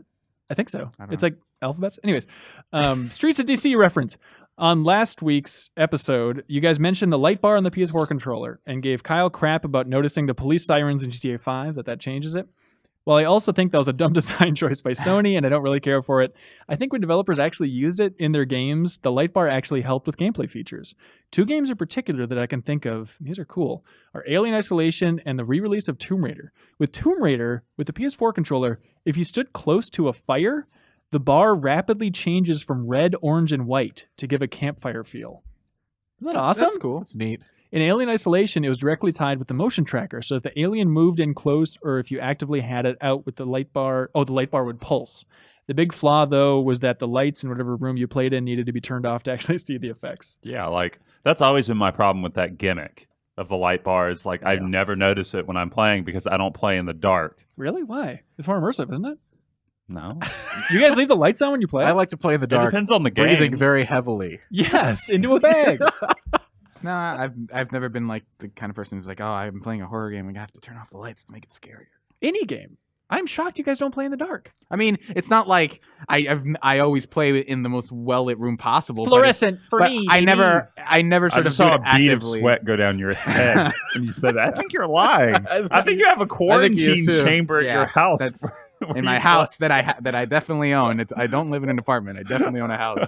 But I don't know. I never actively say like it's gaming time to turn off the lights. I do every day. To be fair, I don't think I've ever vocally said the sentence "It's gaming time" in my life either. But Well, someone at this table needs to make that their catchphrase, not it. Not it. It's already my catchphrase. Well, there you go. Play your way, Dan. Luke Matney writes in and says, "Hey, GI, so." I love the assumption from Luke. He just writes, so KCD comes out next month. Figured out it's Kingdom Come Deliverance, right? Mm-hmm. Kingdom Come Deliverance comes out next month, but I haven't really heard anyone talk about it. I'm curious. I've been a backer since mid-2015, and it seemed interesting when I first backed the game. It kind of dropped off of the deep end shortly thereafter since the alpha was a buggy mess. I just recently got back into it with the beta, and I must say that I'm really impressed with what they came up with. For such a small team, especially only being crowdfunded, they've done some pretty cool stuff with combat, simulation of how the world works, and especially the one-to-one map of the area. I'm curious if anyone at GI has checked it out yet. We've had it in the issue before. Yeah. Jeff Cork checked it out and really liked it. Okay, it's in the vein of an Elder Scrolls open world, right? RPG. Except for with a focus on being very real world. No magic and mysticism or anything like that. So it's like a early Game of Thrones open world RPG. Yeah, real early Game of Thrones. No dragons. No, frost things. Yeah, just pure incest. Like episode 1 Game of Thrones. I bet that was going on back in the. I mean, yeah. It's a really tough genre to nail for an indie team, and so I think people might be skeptical. But well, it's just like we have covered it before. But you're right. The stuff that we've seen so far has not been. I'm sure we're planning coverage on launch or something. But I don't know. It could be a surprise hit. We have absolutely no idea. But we are watching it, and we have covered it. There we go. Kingdom Come Deliverance, everybody. Hello, crew. So as someone with zero experience in any form of game development, what's the best game engine to try and figure out the basics and make something playable? We would know that, clearly. We write games every day.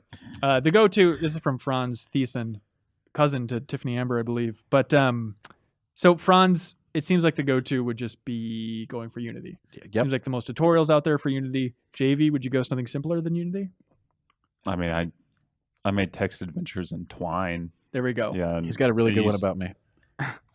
Using Rimpi right now for like visual novels and stuff, but I've never made like a game. Okay. So Unity seems to be like the engine that those people use. Go for Unity, Franz. Everyone's 2 hours in Unity. Game Maker is okay. Is okay. I didn't make anything, but because I made I made a plain animate from the default sprites that they give you. So that was pretty good. Hell, I'll take it. 4.5 at least. That's right. Unity. Hey, Ben and company. Now that Dark Souls Remastered is confirmed for the Switch, what do you guys think of the possibility of that new From Software project that was teased at the Game Awards coming to Switch as well? No. It's just not, it's not going to happen. I'm sorry. See, I thought you were going to start with like, what do you guys think it is? But yeah, it's not coming to Switch. We've already speculated a bit about that. But Dan, we haven't talked about Dark Souls Remastered on Switch with you yet. Sure. What do you think of that? Dark Souls on the go. Wow. I've always wanted to play Dark Souls on a plane. Is this sarcasm? Yeah. You're being a dickhole, Dan? No, but you're asking. You literally asked me for my opinion. So on you're this. not excited about it? I'm glad that people who have a Switch get to play it. That is true. I'm curious about how. I'm not that excited. I'm very less excited about the remastered version than a lot of other people. Like we've been playing that on PC forever. It's called DS Fix. But I guess now we can play without that, right? Is this what it feels like to be sitting next to a snob? How is this a snob? Wait a minute. I love Dark Souls. Okay. I'm just saying. I'm not blown away by a remaster of this particular. Okay. I'm for it, but if they fix Blighttown, they can off with that port. They got to fix Blighttown. I'm curious to see how extensive of a remaster it is. Leave Blighttown alone. Hey, this game is just now on Switch. Fixed. Blighttown did nothing wrong. Can you explain what you mean by that? Like, is it just going to be like, hey, we took sort of maybe the PC version, maybe like the PS4 version, and or the PS3 version, and we just put it on the Switch? Or if it's like, hey, we've made some graphical enhancements, it looks a lot better. We Blighttown, or like here's a couple. No, can you explain what fixing Blighttown means? Oh, Blighttown is notorious for having like it is the area in the game with the biggest frame rate drop, and it's also just like a huge lagoon of poison at the bottom of it, and you're supposed to be navigating like this sort of weird treehouse town above it, and it's super easy to fall in with all these monsters attacking you, so the frame rate makes it super miserable. Oh god. The frame rate chugs. There are enemies there that like basically one-shot you because they toxic you with a single dart. Yeah. And you're trudging through mud, lethal. Basically, so you're moving super slowly. So this is going to be the test. Like when the Switch port comes out, we should do a video that's here's how Blighttown runs on Switch. Sure. Yeah. That's just I'm sure it'll run fine now. I mean, the game being ancient as it is. No, that is like God, no. That is a trial. I had to endure that in my day. Okay, the Switch players have to endure that. Nobody ever does Blighttown anyway. You just go to the bottom and you leave. You have to do Blighttown. You leave. Forget about it, Jake. Chris, Blighttown. good stuff. Chris Wick says, "Hey crew, how do you feel about a Switch Mini?" This is Chris's speculation, by the way. I don't think there's any actual rumors out there about this. All in one with a smaller screen size and Joy-Cons permanently attached is his theory. Say it launches late this year or early next year alongside the Virtual Console or Pokemon. What do you think? I'm not sure what the. I guess So- it depends on how much smaller it is. A 3DS? Yeah. Yeah, why don't they get back to making 3DS? Like, I think about this a lot. I think it's already a problem, I feel like, when you're playing with the Switch and then go to handheld mode, because a lot of that UI is so small. A lot of the text, I find myself squinting, and I think I have pretty good vision, just trying to read that. And so the idea of doing a smaller version of the Switch, unless they patch all those old games to change the size of the UI, and they're not doing. and they wouldn't do that. I just don't think they can get any smaller. Yeah. Yeah. I'll tell you what. I'm going to take my Switch, which I don't own, and I'm going to put it on a little cardboard, like a little cardboard sled, and I'm going to start driving around. I'm going to call it the Sleddo. Bold new technology. Good joke. It's gaming on wheels. Are you skeptical about Labo, Dan? Just a little bit. Really? You think it's going to flop? I don't think it's going to flop. It'll flop back and forth. Yeah. I don't think it will flop. That's the more terrifying part about it to me. Is that I don't think it will flop. Wait, are you cynical about Labo? Just a little bit. Why? How dare you? Because I hate fun. That's why, clearly. Clearly. Let the baby have his piano. The baby has a piano. Not Is a it- cardboard is it one made out for of card- $70.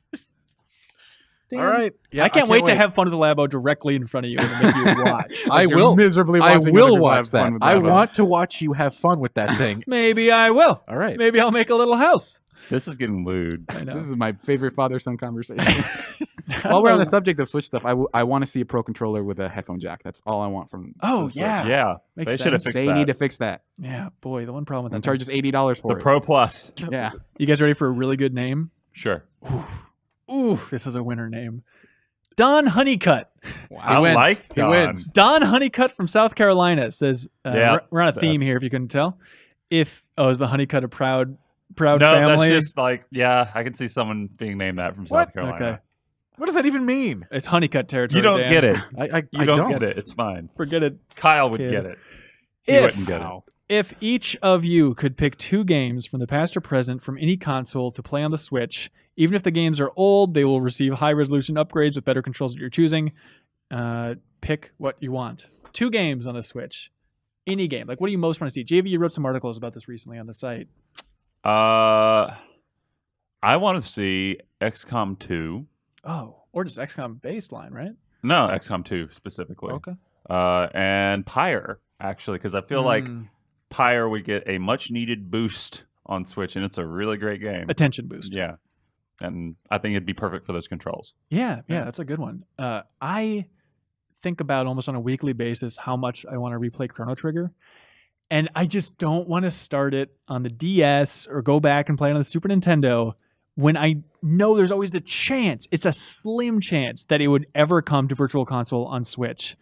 Because playing it on that screen seems so awesome, and I don't want to blow it. They got to use it to sell the SNES Classic 2.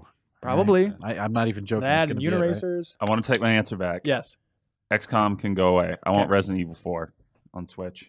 I bet that happens within the next Oh, yeah. 7 Like months. it's Capcom. It's Yeah. going to happen within like the next 3 months. Yeah. Yeah. I would like Diablo 3.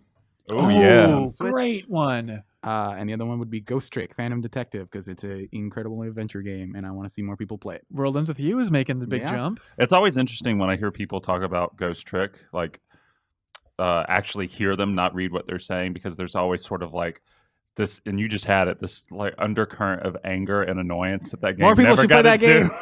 due. It didn't sell well. They never made a sequel. It's the best game from the guy who made Phoenix Wright. Yes. It's an incredible right here. adventure game. Yeah. God, Literally dang it. every Okay, relax, person. relax. Is the iOS version okay? Yeah, it's pretty good. Okay. I think they delisted it at some point though. Really? Yeah. Oh, the ultimate I might trick be is wrong, played on us. I'd say Shining Force 2 and Final Fantasy. Make The Dan first one? young The again. first one. Really? Yes. What are you talking Really? about? That is what I just... Hey, Final Fantasy okay. 1? that's right. It's an excellent game. Out of any Final Fantasy, you want 1? No, you didn't... That's the one I want to see on the Switch. Why? Because it would be really fun to play, like, on a plane. You said it was remastered with updated graphics. Did you not? And we take the latest version of the game, which has extra dungeons and all high kinds of resolution, not remastered. high resolution. I also feel like you could aim higher. You could have they could make the first 3 games or the first 4 games as a pack. You don't have to pick just Final Fantasy. I 1. just want one. Okay. Okay. Do you really think Final Fantasy 1 is fun to play now? Absolutely. I play it every Really? year. I'm not even joking. Every year? Yeah, with a different team. That's wild. One of the man. first games where you could pick, your team composition. Yeah. And have it matter. Woof. God bless it. Old classic. I've never gotten that far, to be fair. I Yeah. should try at some point. Have you even played it? I don't think you've played it. I've dabbled. We've dabbled. I've dabbled in all those early ones, but you loaded it up and then you turned off the the thing you were playing it on. the Switch. It's Yeah. not terrible. I just think there are better Final Fantasy games. There are so many better Final even, Fantasies. even in that 2D format. There are. I'm not saying it's the best Final Fantasy game. Okay, we're moving on. Kirk Wolfram writes in. Whoa! What's his name? Kirk Wolfram Alpha That's writes not in. a real name. I don't know. Ask Kirk. Honeycut Wolfman. All right, Honeycut Wolfman writes in with a hot email here. He says, last week, Ben Reeves pointed out that Ellen McLean, the voice of Gladys, has done a lot of extra Portal voice work as Gladys. This reminded me of an older episode of The X-Files I recently watched, which had a guest appearance by Detective John Munch, portrayed by Richard Belzer of Law & Order SVU fame. My mind was blown. Could the X-Files and Law & Order really occupy the same entertainment universe? I flew out of my chair to search the web if this could really be true, and was shocked to discover, I did not know this, that Detective Munch is one of the most prolific guest characters in television history, having appeared on 9 different series across 5 networks over almost 25 years, including Luther, The Wire, Marvel Comics, beyond this, Arrested Development, 30 Rock, Jimmy Kimmel Live, The Muppets. Like, John Munch, this Law & Order character, has spread out across the entire entertainment universe. Yeah. That's very cool. Yeah, I remember the episode where he shows up in The Wire drinking in a bar, and I'm like, what? It's so very weird. All right, I guess everything's the same universe. It's like that confusing Firewatch, System Shock 2, BioShock, Gone Home, 0451 single universe. Yeah. Right. Anyways, Mike from Maine says, hey, Ben and GI crew, with Sneak King, Cool Spot, and Mick Kids as examples, is there a video game made by a present-day company that would interest you? After the Nintendo Labo reveal, Imran Khan tweeted a funny joke about the Arby's artist losing his mind, and I thought I would actually try out an Arby's Labo game. Do you have thoughts on that? If they aren't making an Arby's Labo game, they are blowing it so hard. Arby's has been tweeting out crappy cardboard designs for years and years. I think they're very cool. Now you're the biggest cardboard defender? I defend cardboard uses an art, all right? Not as like Arby's social media account. That's right. They do it for the love of cardboard. Creative engagement. Social media engagement. I want a video game where you defy Mr. Clean. Defy? Yeah, you defy him. Oh, so you don't clean? You're you dirty? don't clean. You just make everything dirty. You just hose him down with mud? Yeah, he's just constantly exasperated. And you grow his hair out in an ugly way? You can choose I his hope face so, like because Wooly he looks like a Willy? weird white supremacist. He needs a new look. Everyone's saying it. Everyone is saying it. Mr. Something else clean. Some other kind of cleaning. Excuse me? Cleansing. Okay. I'm not here right now. Chris says, Jesus Christ, Sorio. Chris says, hey, Game Informers, I'm a game and a film lover. My question is, who are your favorite directors and what games come closest to representing their style of films? Interesting question. He says, Hanson, I know you love some Spielberg, so I'd love your answer on him specifically. But Coen Brothers, Denis Villeneuve, I cannot pronounce that French name, I'm sorry. Ridley Scott, don't discuss Michael Bay, it's too obvious. Can you guys think of games and directors that match up in a surprising way? I I feel like this is kind of the obvious one, well, for me anyway, but Alejandro Jodorowsky and like most of like Kill the Past trilogy of just like Kill the Past trilogy. Like basically Killer 7, Flower, Sun, and Rain. And, interesting. The Silver Case. But I mean, I think a little bit Normal Heroes too, but like Suda specifically said he was inspired by his films when he made those games. Oh, that's fascinating. Okay. But I think they tie back like together pretty well as these really surreal kind of things, especially like Killer 7, which is just this surreal trip. I think I really like the weird sort of fusion that Max Payne is of like John Woo and Ridley Scott, or is it Tony Scott who did Man on Fire?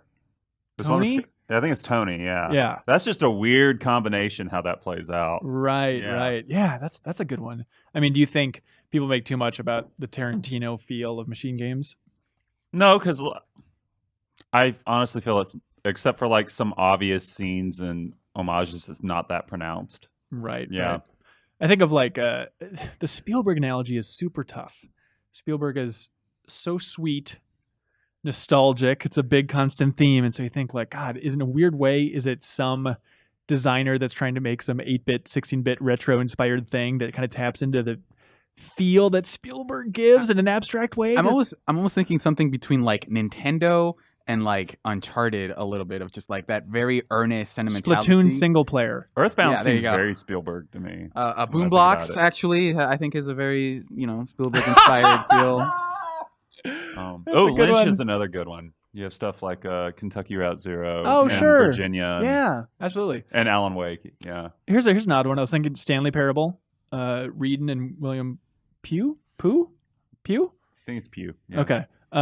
But with Charlie Kaufman. Yeah. There's a little overlap there.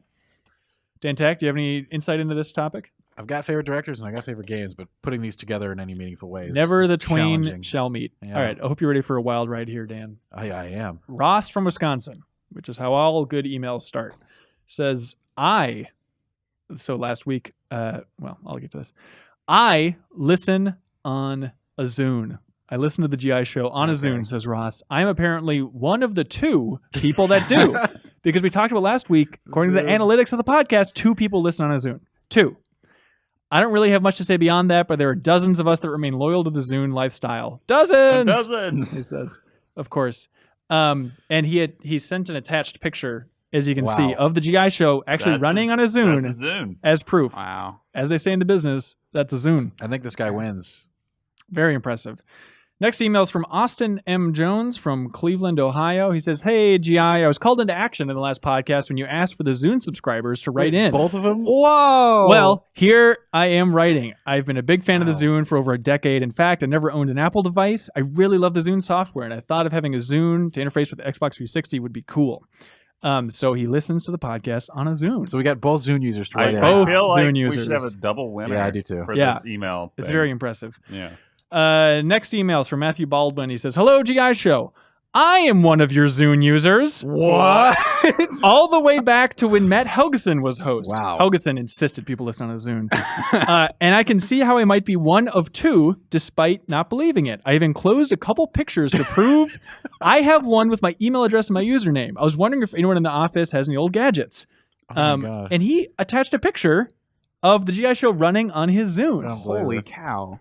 So you guys riddle me that. I think it's entirely possible that one of those 3 people doesn't use the RSS feed, which might be the way you get it. Maybe he just downloads the episodes directly from his PC. That could be. And then he puts it on his Zune. Or you could go with the conspiracy theory that Austin M. Jones didn't send in a picture, and so maybe we got a liar here, Austin. I think they're all Zune users. I think just the analytics probably didn't catch that. Yeah. It could be.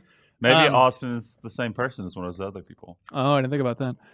Just as an aside, the Zune was cool. I like the Zune. What'd you like about the Zune? Like they said, the interface is really like intuitive, and I mean, in terms of devices before sort of smartphone screens were like ubiquitous, I think it's maybe the best like interface for music and stuff. Okay, sir, it's fine. I you used don't the have Zune. to be a hipster. It's fine. I'm not afraid to say it. You're a bit of a Zune tycoon, aren't you? Yeah. Dale Coolis writes in and says, yo, Ben, you are the 4th podcast host to chastise me for using a Zune. Thank you. I have attached proof of the GI Show running on a Zune. So is this half of the emails right now? This is great. 4 people wrote in. Oh my God. Defying data, defying all the analytics I have. The Zune does defy all data. Zune What do you have to lives. say to that, Google or whoever does the analytics? I think the four of you guys need to fight it out to figure out who's the true ultimate Zune user Zune and Lord. who is being captured by our analytics. Wow. Weird world. Thank you for writing in, everybody. You all rock. Chris from Castle Rock, Colorado says, I'm normally not much of a trophy hunter, but I made the decision that I wanted to platinum Stardew Valley. I didn't research the trophy list and want any spoilers in advance and have only a few trophies left, including a lone, quote, hidden trophy. I finally broke down and looked it up on the internet, and to my horror, I found that it was, quote, beat Journey of the Prairie King without dying. I don't know how much you know about that mini game within Stardew Valley, but it depends more on RNG than on skill and is a total jerk. I've now been obsessively trying to get this trophy. It's become my white whale. I'm sorry, Chris. This question is, have you guys ever become obsessed over a trophy? Yeah. Which one? There's one in Titanfall 2 in the training area called the Gauntlet where you have to hit the highest score. Like you have to get like the top 3, not even the highest, and it's so hard because you have to use grenades and wall running. You basically have to master Titanfall 2 to do it. Okay. And I think it took me well into like 200 attempts to get it. Oh my god! Yeah. And was it satisfying? Was it worth it to try No, and fight it was for that so a much? bad choice.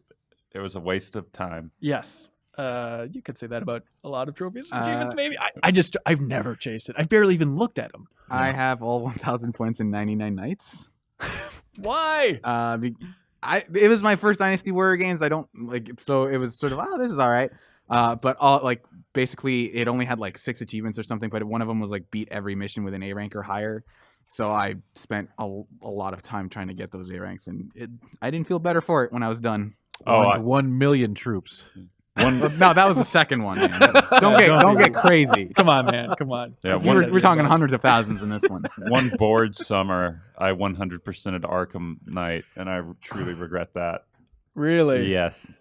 Arkham Knight. Yeah. That wasn't that long ago, man. Yeah, I know. All right.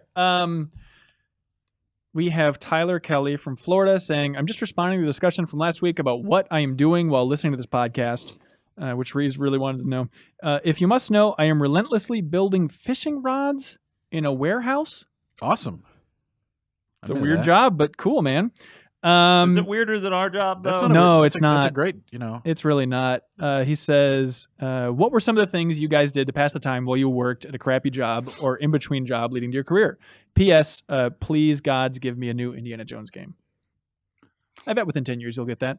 But how did you guys pass the time at your worst job? I actually listened to a lot of podcasts, and it was weird because people didn't like washing dishes at one of my old jobs, and it was one of those things where it's like, oh, everyone hates washing dishes, and I basically just had a thing with them. All right, if you guys will let me listen to podcasts and basically tune out all of you, well, I will wash all of the dishes as long as I can just listen to a podcast. And they're like, all right, cool. I guess this works out. So I was sort of like the big dishwasher for a while. I would just come in and just like wash dishes for hours while I was listening to podcasts. It was actually turned out pretty well. Your fingers were just pure prunes by the end of it. Your long, succulent fingers.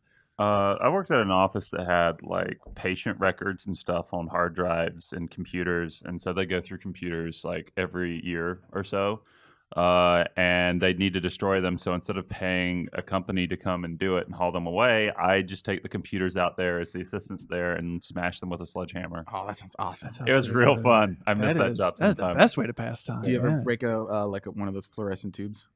By accident. Oh, that's so awesome. They pop so loud. It's terrifying. I used to stream mechanical engineering classes at the University of Minnesota, like my entire time I was at school there, which was fun because I have like a remote camera and I'd sit in a little side room, except I would try and tune out as much as possible by listening to podcasts. It was all 1UP back in the day. Mm-hmm. And then I had this iPod, not quite a Zune, and it only had enough space on it to hold so much. And so I had The Incredibles and Waiting for Guffman as the 2 movies on that iPod. And I watched those 2 movies dozens and dozens and dozens of times. So much about you. That really defines everything. Yes, that's literally you. Correct. Both halves. Yep. Good Lord. And then it was always really uncomfortable because like the professor's battery pack would go out, but I'd be too zoomed out, tuned out, trying to like focus on The Incredibles or Waiting for Guffman for the 34th time. And so then he'd be like, hello, tech, I need new batteries. And then I'd be like panicked, like, oh God, he's calling me. And then I'd have to run out in front of a classroom of hundreds of people and like fumble with batteries and positive and negative and trying to replace his battery pack. Terrifying. Terrifying. All the intricacies of replacing batteries, positive and negative. Where do you start? Where do you end with these things? It's not like they're highlighted on the batteries themselves or anything. But you do it in front of hundreds of people when you're an anxious wreck. Oh, it's terrible. One more thing to like make you nervous. Thank you. Yes.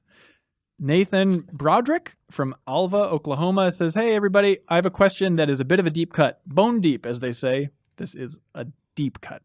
Back in the early 2000s, probably around 2004, Game Informer used to have little editor profiles at the front of the magazine. Along with your pictures and your sweet gamer tags, you also had a little section where you would put your current interests, likes, and dislikes. 1 month, both Matthew Cotto and Matt Helgeson included Mel Gibson in their list of dislikes. I've waited for so long to ask why. What did Mel Gibson do to warrant the fury of 2 Game Informer editors?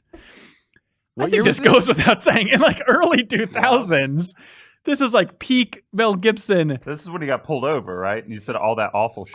All the awful stuff around the release of Passion of the Christ. There was a big debate about his certain opinions on certain groups of people. There are plenty of reasons to dislike Mel Gibson, especially back in the early 2000s. Yeah. I will say though, as another side, I kind of I'm a little bummed that we don't get to do those as more recent editors. Of just it's probably for the best. It is, man. Like we used to do it on the site, and it was a pain in the butt every month to be like, "What do you like and what do you dislike this month?" It's like, I don't think I've changed that much as a person. I guess I'll put the TV show that I started binging. You know, I'm sure it was a pain in this, but just like one of the things when I was reading Game Informer is like, oh man, I could be one of those guys with the little profiles and stuff. I could be that guy. I dislike stuff. Now I just write into Weekend Warrior every once in a while. Oh, it's fun, isn't it? Let's see. Kelly from Huntington Beach, California says this one's all about the tech man. Oh, hey. We all enjoy when he's on the show. He's very insightful, smart, and honest. Unless he's lying. Whoa. That's true. You can only be honest if you're not lying. It's a great point, Kelly. You're freaking me out. I wanted to thank Dan so much for pointing out that Hearthstone had an amazing new update. I stopped playing Hearthstone a long time ago, but the new dungeon mode sounded pretty cool, so I re-downloaded the game and I love it. How come you never mentioned it before now? Anyways, I'm pretty sure I mentioned it the first time I could. Well, now it ties in. Kelly should probably check out Slay the Spire, Absolutely. right? Okay. Definitely. Dan, how in the world are you supposed to get past some of those bosses? Some of their hero powers are so cheap.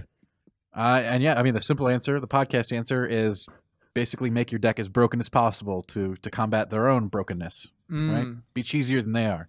Out-cheese the man. Yeah. Also, for the rest of the panel here, would you rather have to make Dan Tack-like faces every time you hear 2 people talking?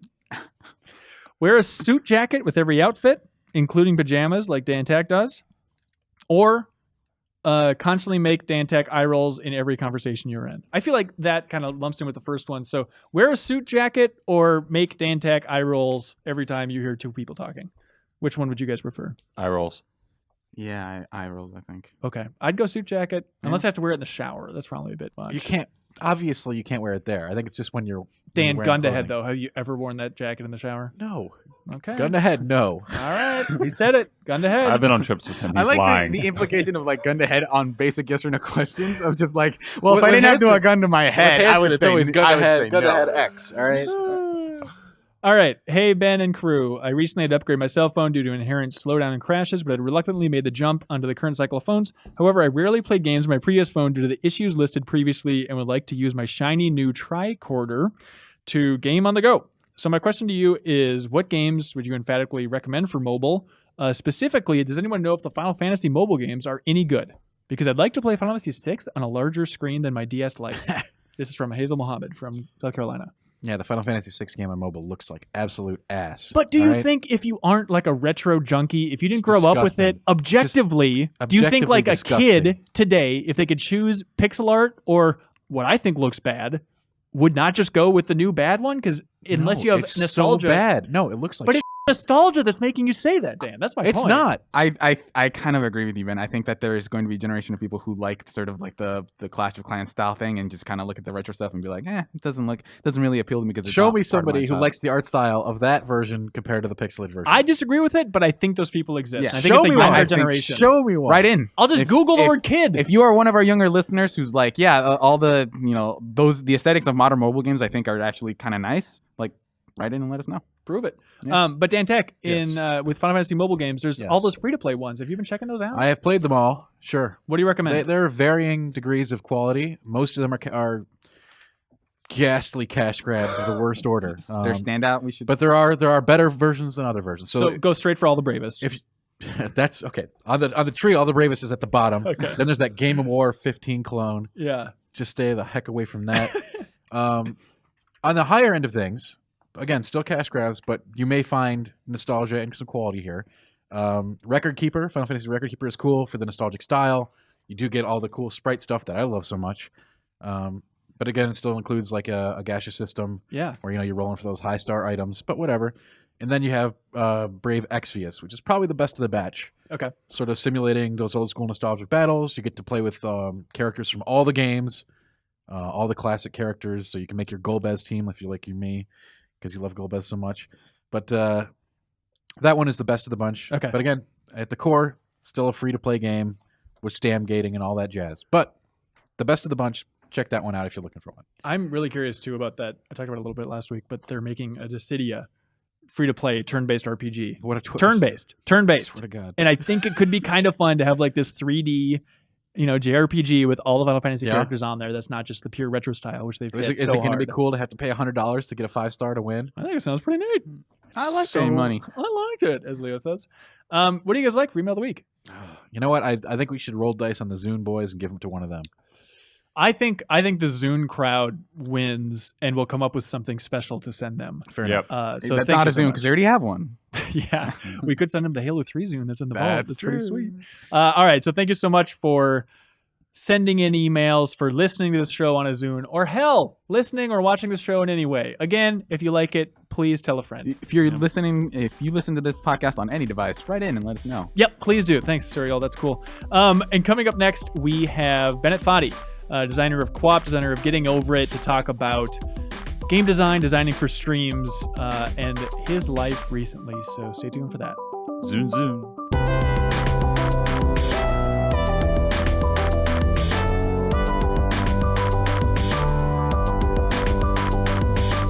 Bennett Foddy, welcome to the Game Informer Show, sir. Thanks for having me. It's an honor to have you. Every once in a while on the podcast, we like to have somebody who has just a completely unique view of the entire game industry. And I feel like somebody with your expertise is exactly that perspective that we're looking for. So what has the last, 6 months been like for you in the game industry? What have you learned about what a weird place this is?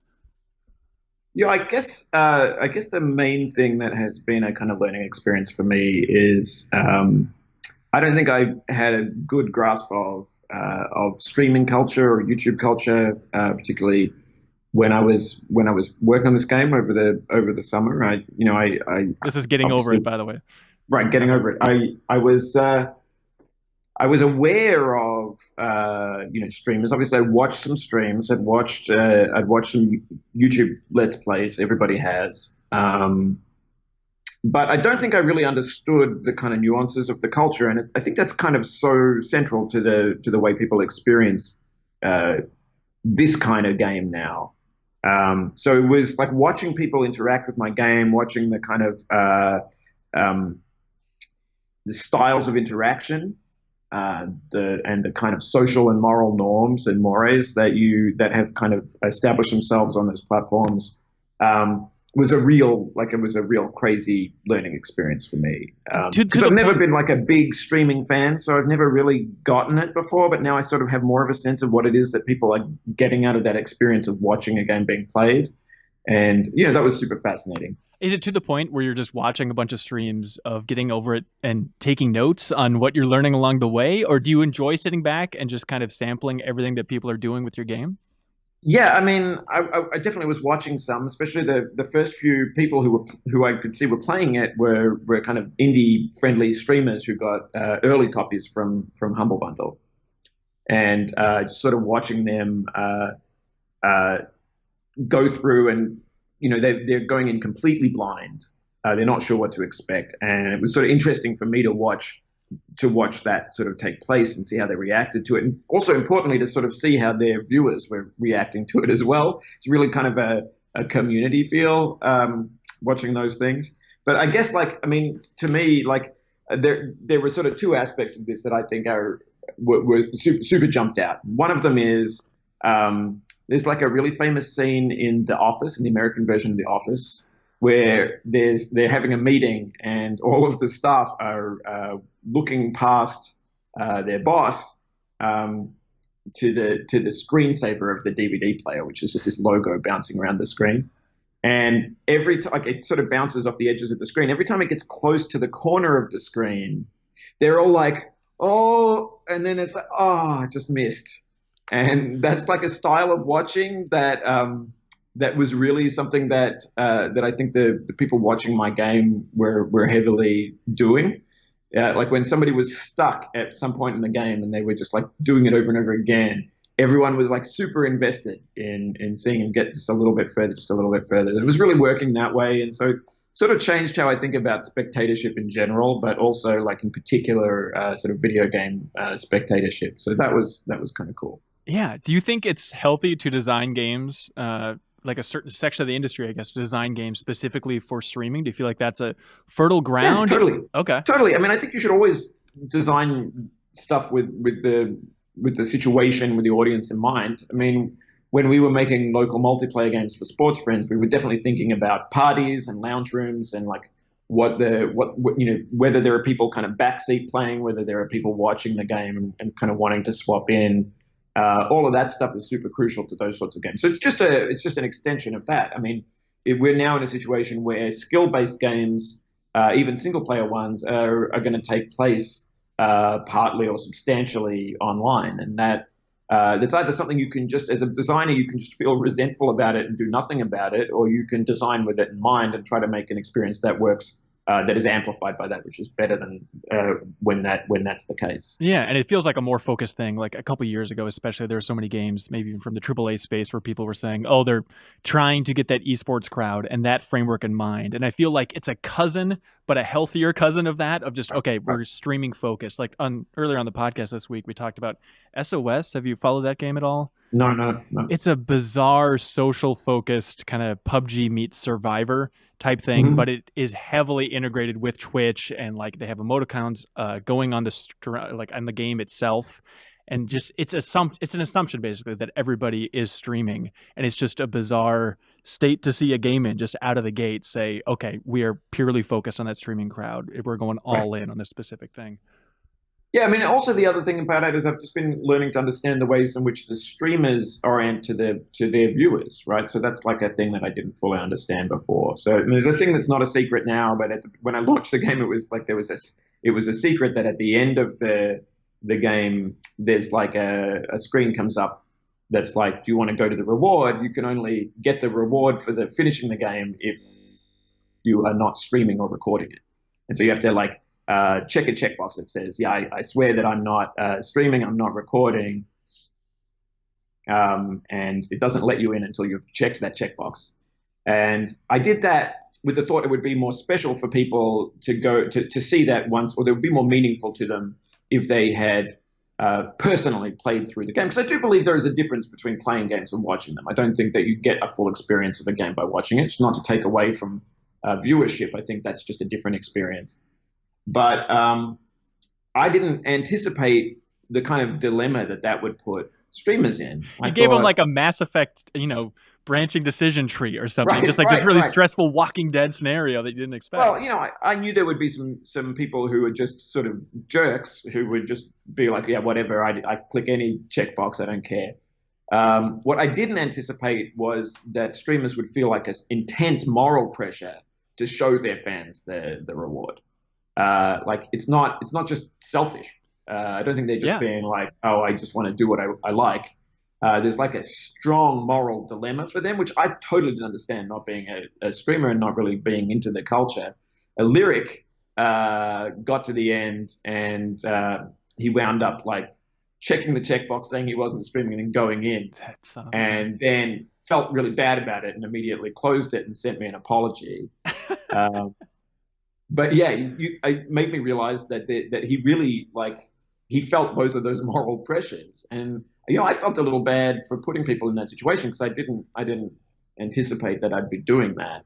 I thought it was just like a simple things like, oh yeah, you just understand that some things are, you keep them secret so it doesn't spoil it for people. Yeah. Right? Like everybody understands spoilers, but this is like a different rule from the rule against spoilers, right? They have like they feel a moral duty to spoil stuff, which is interesting, and it definitely changes what you would do as a designer. Yeah, well, I mean, I'm wondering how you could combat that more. Maybe like make people put in their telephone number on screen or something, just so like making sure it wasn't recorded in any way. Social security number. Yeah. Well, I mean, in retrospect, I just wouldn't put people in that situation. Right. So, but yeah, I mean, so yeah, to answer your original question, like those sorts of things have been a huge learning process for me. And definitely if I was going to make a game with this kind of audience in mind from the get-go, I thought I was making something that was like a little niche title that nobody would be streaming. And so I didn't really think about that stuff, but I probably would think about it from the get-go if I was trying to design a game for streamers. Yeah, I've heard you in previous interviews talk about this concept that we've never brought up in the Game Informer podcast, at least, about anti-design and the anti-design trend. Can you explain what you mean by that? Yeah, I mean, what I mean by that is just like anti-design orthodoxy. Like there are a bunch of things that we take to be like absolutely orthodox, essential elements of good game design. So what's good game design? Good game design is a kind of a smooth experience where you're never confused, you're never stumped as to what to do, you're never annoyed, you're never bored. You're on a perfect difficulty ramp that gets you like just enough competency so that you're always exerting the same amount of effort and you're always engaged at the exact same level. Right. And there's like a lot of effort put into making games like that. I think this is a norm that's been sort of inspired or established by really good games, like a lot of Nintendo EAD's most famous games are good design in this sense. And I think that there's a way in which if you're making a mainstream game, you aspire to this kind of good design. But yeah, I just kind of have found myself increasingly bored by that, by the kind of flat goodness of video games. I mean, I still enjoy a good video game, but it's just not exciting to me. I think that thinking back, the first time I remember really getting excited on this scale was Demon's Souls. Oh, interesting. Demon's Souls, it just bucks a bunch of trends, right? Like there's a bunch of things about it that are exciting because they're not really good design. Where it's like, I don't care what good design is. I'm going to make something that's a little bit unfriendly, or a little bit disobedient, a little bit uneven, and it makes it feel more particular and more of a kind of like you're having a unique experience when you first play Demon's Souls. So Demon's Souls and QWOP are on the same family tree in your mind? Yeah. Well, it's interesting about QWOP, isn't it? I mean, it's like there is a thing that I did not do intentionally at first, but then I had to take steps to make sure it stayed this way, which is that when people encounter QWOP, they feel like they've discovered something that nobody else has played. And it's this weird, broken, sort of unintentional thing that works the way it works by accident. And it's on this kind of undiscovered web page, and it looks like a thing that has like never been kind of used by anybody.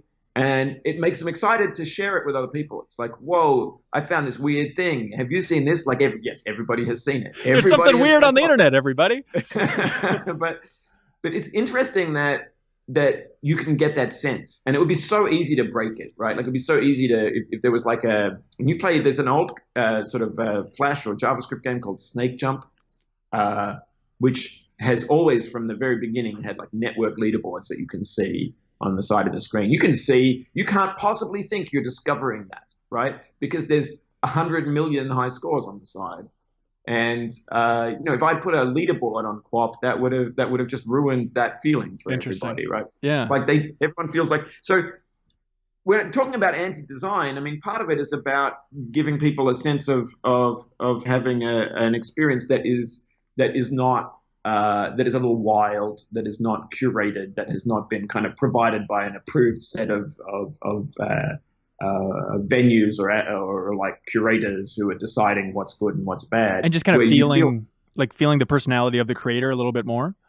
Yeah, well, that's definitely part of it. I would liken it to when you go to a weird record store and you go through the stacks and you find some kind of very, very deep cut, some kind of thing that is that other people have not heard. And even if it's not as polished or as kind of well composed or well orchestrated as the other songs that everybody knows, the popular songs are popular for a reason. I'm not against really popular culture. Yeah. But I think I value that kind of that sense of discovery, of blazing a trail, even if it's fake, even if it's a kind of a false sense. Turns out that everybody, I thought I discovered a new album that nobody knew about, and then as I started talking to people about it, I realized everybody has this album. That's fine, but it's the sense of discovery and newness that I love about these sorts of games, these unfriendly games, these games that don't care too much about good design. The interesting thing to me that I'm trying to wrap my mind around is the overlap between what you call anti-design. By the way, did you come up with the term anti-design? I don't think I did, but okay. I'm not sure exactly where it's from. Okay, all right. Well, the concept of anti-design and also streaming-friendly games. Mm-hmm. You know, what is that Venn diagram like? Do you feel like one leads to the other in a way? Yeah, I mean, there's definitely ways in which that's the sort of sense of unorthodox design, or even of kind of sort of brokenness in design, is draws viewers in. I think, at least in my observations. Like I said, I'm not like a stream fan myself, and it's not a thing that I spend a lot of time doing. But I do observe people watching my game be played. Being surprised by things, being like joking about stuff that they think is bad or unfair or something like that. It makes it more of a shared experience with the stream. I think that's really what you're doing when you're watching a streamer play a game, is you're kind of sharing an experience in the way that you would with a friend if you were hot seating a game. It's so tough for developers for the lesson to be, I should put more unfair stuff in my game. That'll get them talking. That'll sell those cafes. Right. Well, I mean, of course it's not that simple. It's like you can make jokes by being mean to people, but if you just be mean to people, it's not guaranteed to be funny. So, it's I guess a little more nuanced than that. But well, does it feel like the release of Getting Over It and the wild success of this game? Does it feel like a renaissance? Like, has it reinvigorated your sense of design? Does it feel like a whole new avenue of like, of course, if I focus on the streaming crowd, I feel like I'm going to be happy moving into the future? It definitely opens up an option. I feel like it would be possible to design with that audience and with that context really heavily in mind and really enable it. And there have been games that did that, I think, to great effect. The sequel to I Want to Be the Guy, which is I Want to Be the Guy Gaiden, has a lot of stuff like that in it. It's like he put Michael O'Reilly put a feature in where he can jump in behind the scenes through an internet backdoor and watch you play, and he can like adjust the challenge and the settings for you and kind of troll you interactively, which would be amazing for a streamer game, right? Like if you could do that. So there are definitely things you can do. There's a lot of exciting opportunities. I can't say that that's what I'm going to do next. I sort of feel like, having made a game that I was intentionally unfriendly and uncommercial, I kind of want to make a orthodox commercial game just for a change. But really, what does that mean in your mind? I get bored very easily. I think the one thing I would say about my creative process generally is I can do things well once. If I have to do it twice, the second time is going to be way worse. It's just... So people can rule out additional content or a sequel to Getting Over It? Yeah, I kind of cashed out the ideas for level design, I think, to some extent. I mean, I may come back to it at some point and make more stuff, but it's like for me, it's a compact little self-contained art piece. I wouldn't want to make more levels without having more voiceover. It kind of seems like I've done it. I would be more interested in making a game along a similar line than a direct sequel or a DLC or anything like that. I think that voiceover is so fascinating. Was that directly inspired by Beginner's Guide, or where did that actually come from? Beginner's Guide, yes, and Sybil as well. Oh, interesting. Nina Freeman's game. Yeah, I advised Nina on her student project, which went on to later become Sybil. So I was kind of like deeply involved in thinking about that when she was working on that. And yeah, so I think drawing from Sybil a sort of sense of inserting yourself as a character in the game, or as a person next to the player in a kind of a sitting in their ear kind of sense. And drawing from the beginner's guide that sense of like narration, although he's sort of fictionalizing himself. Davey is like fictionalizing himself in that game in some sense, it's not just Davey really.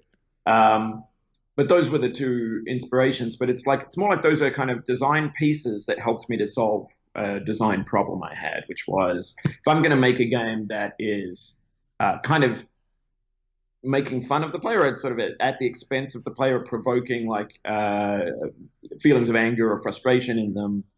How could I justify that, right? Like, if I'm not going to give you any kind of if I'm going to be completely ruthless in terms of the props that I give you, I kind of wanted to shape and frame how people understood that. So it wasn't just read as kind of like cruelty or kind of laughing at the player's expense. And in order to do that, I felt like there was no other way to do it than to actually sort of explain myself in some way. Yeah. You think that's where it came from. Gotcha. It's interesting just to think of the idea of a programmer designer inserting themselves. I mean, I feel like a majority of game designers I know are on the humble end of the spectrum and might have a tough time thinking that like I need to insert myself in my game in a very direct way. It's not natural for me. I mean, I grew up in Australia, and in Australia you would be branded a wanker for doing that, for ever recording your voice or showing your face or any of those sorts of things. Yeah. We're raised to not believe that you should stick your head out and draw attention to yourself in any way.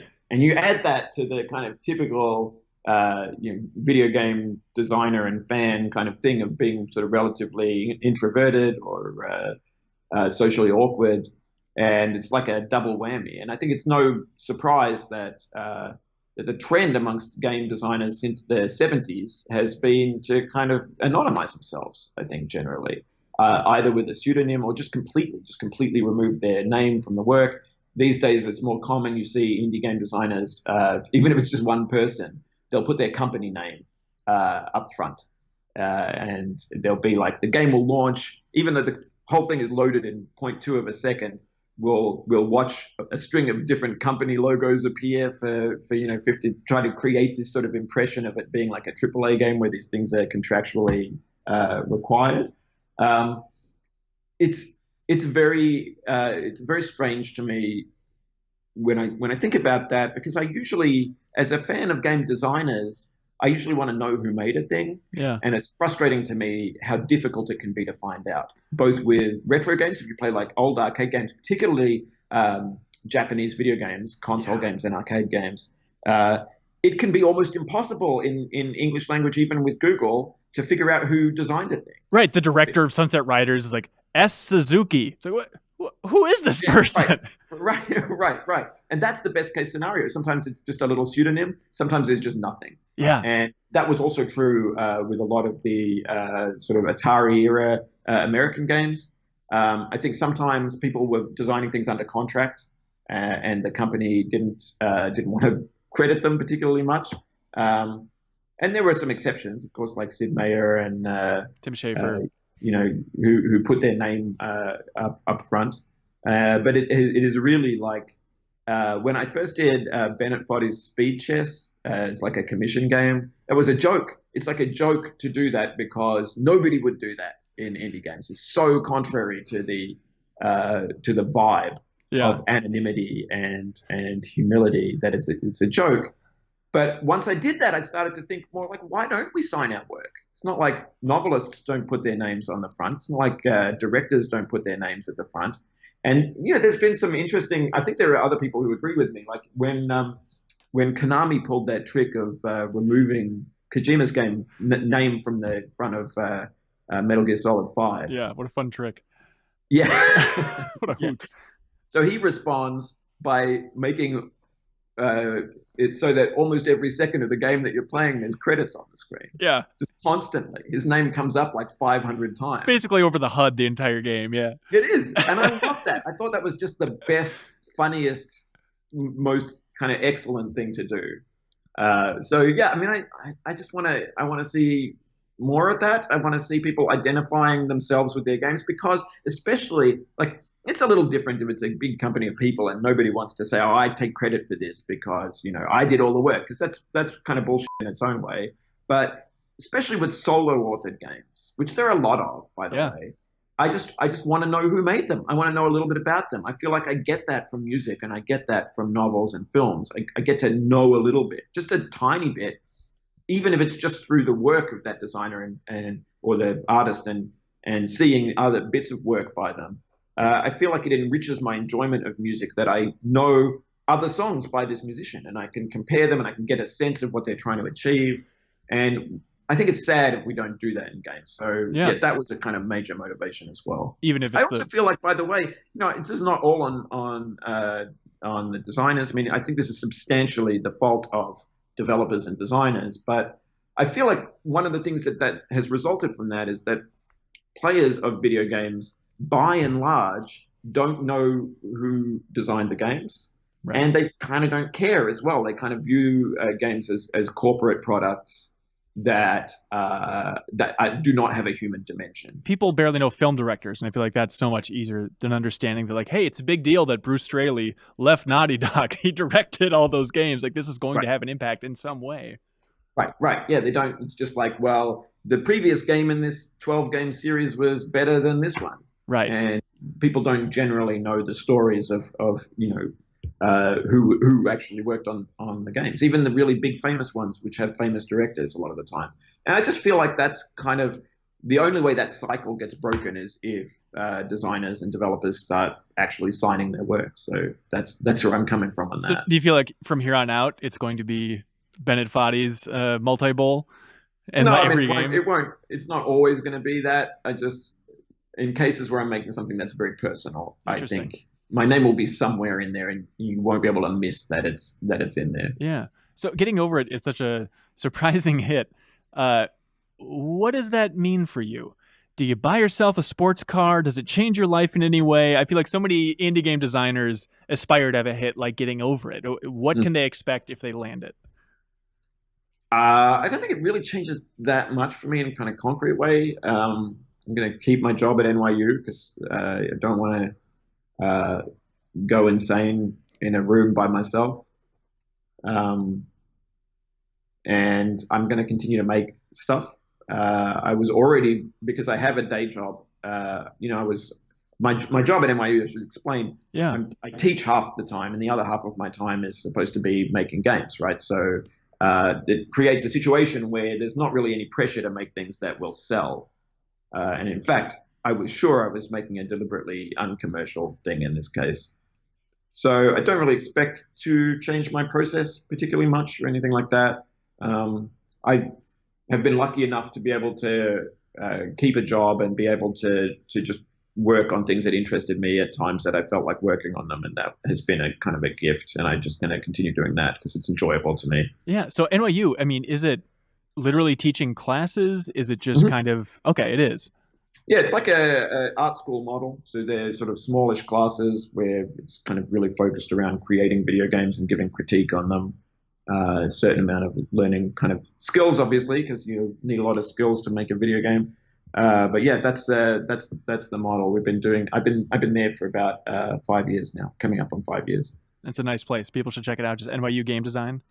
NYU Game Center. Game Center. Okay, awesome.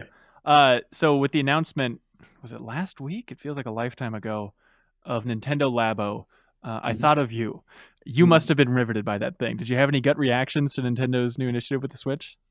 Yeah, it's definitely interesting. I mean, I came up at a time in the, like, when you would go to a video game arcade and all the games have different controllers, or like many of them have different controllers. It's really one of the things that's lovely about those. A lot of those old arcade games is the diversity of hardware surfaces. Everything is consolidated now around a gamepad with a certain number of buttons, or keyboard and mouse even Nintendo's thing, basically not that like the Switch controls. Although I love playing with the one Joy-Con in each hand, like so I can just like on the couch just like this. But you're that guy, okay? It's the same number of buttons ultimately, and I think that's sad. So anything that gives us more of an ability to mess around with that, I think it's cool. I think particularly I like games where there's like a sort of sense of analogousness. We don't have a good word for this in English, but when there's like a correspondence between the action that you're doing with the controls and the action that's happening on the screen. Waggle, I think is the word you're looking for. Waggle, right. At its best, Waggle can be like this. But I think that there's more of a sense of embodiment in the game that comes out of that, and that's really cool. I mean, if I think about my favorite old arcade games, a lot of them are like that. There's the driving games that involve a wheel. One of my favorite games of all time, maybe my favorite, is 720 Degrees. It's the skateboarding game, which has a joystick that's on a fixed, like a spinner, like an arc. So you can just point your skateboard in the actual direction that you want it to point. And there's like a physicality of that I love. And I hope that some of those experiences will come out for the Labo. I mean, I feel like it's targeted at kids, which is great and fine. But then if that being the case, I hope that the kids will get that sense that maybe controls don't have to be standardized and that there can be like a range of different experiences. Maybe like one of the dreams that would come out of this would be maybe one of these little cardboard experiments winds up paving the way for something that is like a more robust, full-featured thing that you would never have tried building if you didn't have the cardboard version first. So it's the paper test for game design before Nintendo makes a real fishing pole? It is exactly a paper prototype that you're putting out there in the world for everybody to try and see if it catches on. Which is great. That's a fantastic thing. And, if it reduces the amount of plastic in the landfill, that's also great. Would you ever have any interest designing a Labo game? Yeah, absolutely. If I had a good idea for it, I mean, I think it would be a fun thing. I don't know how easy it's going to be for third-party developers to design the cardboard bits. I think we have to wait to find out about that. But if it was easy to kind of do, like to build at the development stage, yeah, absolutely. I think there's lots of great ideas there. Awesome. Well, hey, we're excited to see what you work on next. I'm very curious to see how mass audience you want to go with this thing. Is that still just a vague idea in your mind, or do you have a vision of like, this will be the next very orthodox game that I make? I make a lot of prototypes. I throw away about 80% of them, maybe 90%. The next thing that I'm interested in, I've been playing a lot of golf games. So over the summer, I played an enormous amount of Golden Tee. Speaking of like weird analogous controls, that trackball control that I love. And then playing golf with your friends, which is like a Steam title that's pretty popular, right? It's mini golf. And I feel like there's a lot of interesting stuff that you can do there. Golf is super unforgiving and frustrating in the same way as getting over it is. I think that moment when people choke in golf, you're neck and neck with a friend. You're playing head to head, and it's the 17th hole, and you're at the same exact score. And then somebody blows out and it's like plus 15 or something like that. And then bats fly out and attack you golfing. Yeah. Got it. I love that moment. I love that choking. It's like what I love watching the Olympics as well. When somebody's trained for 4 years and they're by far and away better than everybody else. And they're way out in front of the field. And there's that crazy case of the American pistol shooter who was so far ahead of everybody in the gold medal match that for his final shot, he just had to hit the target. And he'd like bullseyed just about every other shot. He just had to hit the target, and he crossfired and hit somebody else's target on the bullseye. Oh, no. And he wound up with like a bronze or something like that. And, that was good enough on its own. But then the following Olympics, he did the same thing again in the gold medal match, the same exact situation. And I love that not because of the kind of suffering of the athlete, although that's funny a little bit, but mainly because it shows how much they care about it, right? Like there's a level of importance that, like the way that athletes feel about the Olympics, we can't usually touch as regular humans, right? Like we can't get how much they care about it. But in those moments, you can feel it a little bit. And I think that's when sports and video games and parlor games, all of those sorts of things, I think that's when they're at their best, is when people care about them too much, when it's like unhealthy, when they care like way more than they should, and where we can understand that and kind of feel it with them. I love those moments. So that's why golf is super great in this dimension. I think we've got to have more golf games. Interesting. I'm very curious to see what you end up doing with it if you bring the golf game to fruition. But Mr. Foddy, thank you so much for your time, man. I really appreciate it. Thanks for having me. It's been great. Absolutely. And thank you so much for watching or listening to this episode of the Game Informer Show. Be sure to tune in next Thursday. We'll have another new episode waiting for you. Bye, everybody.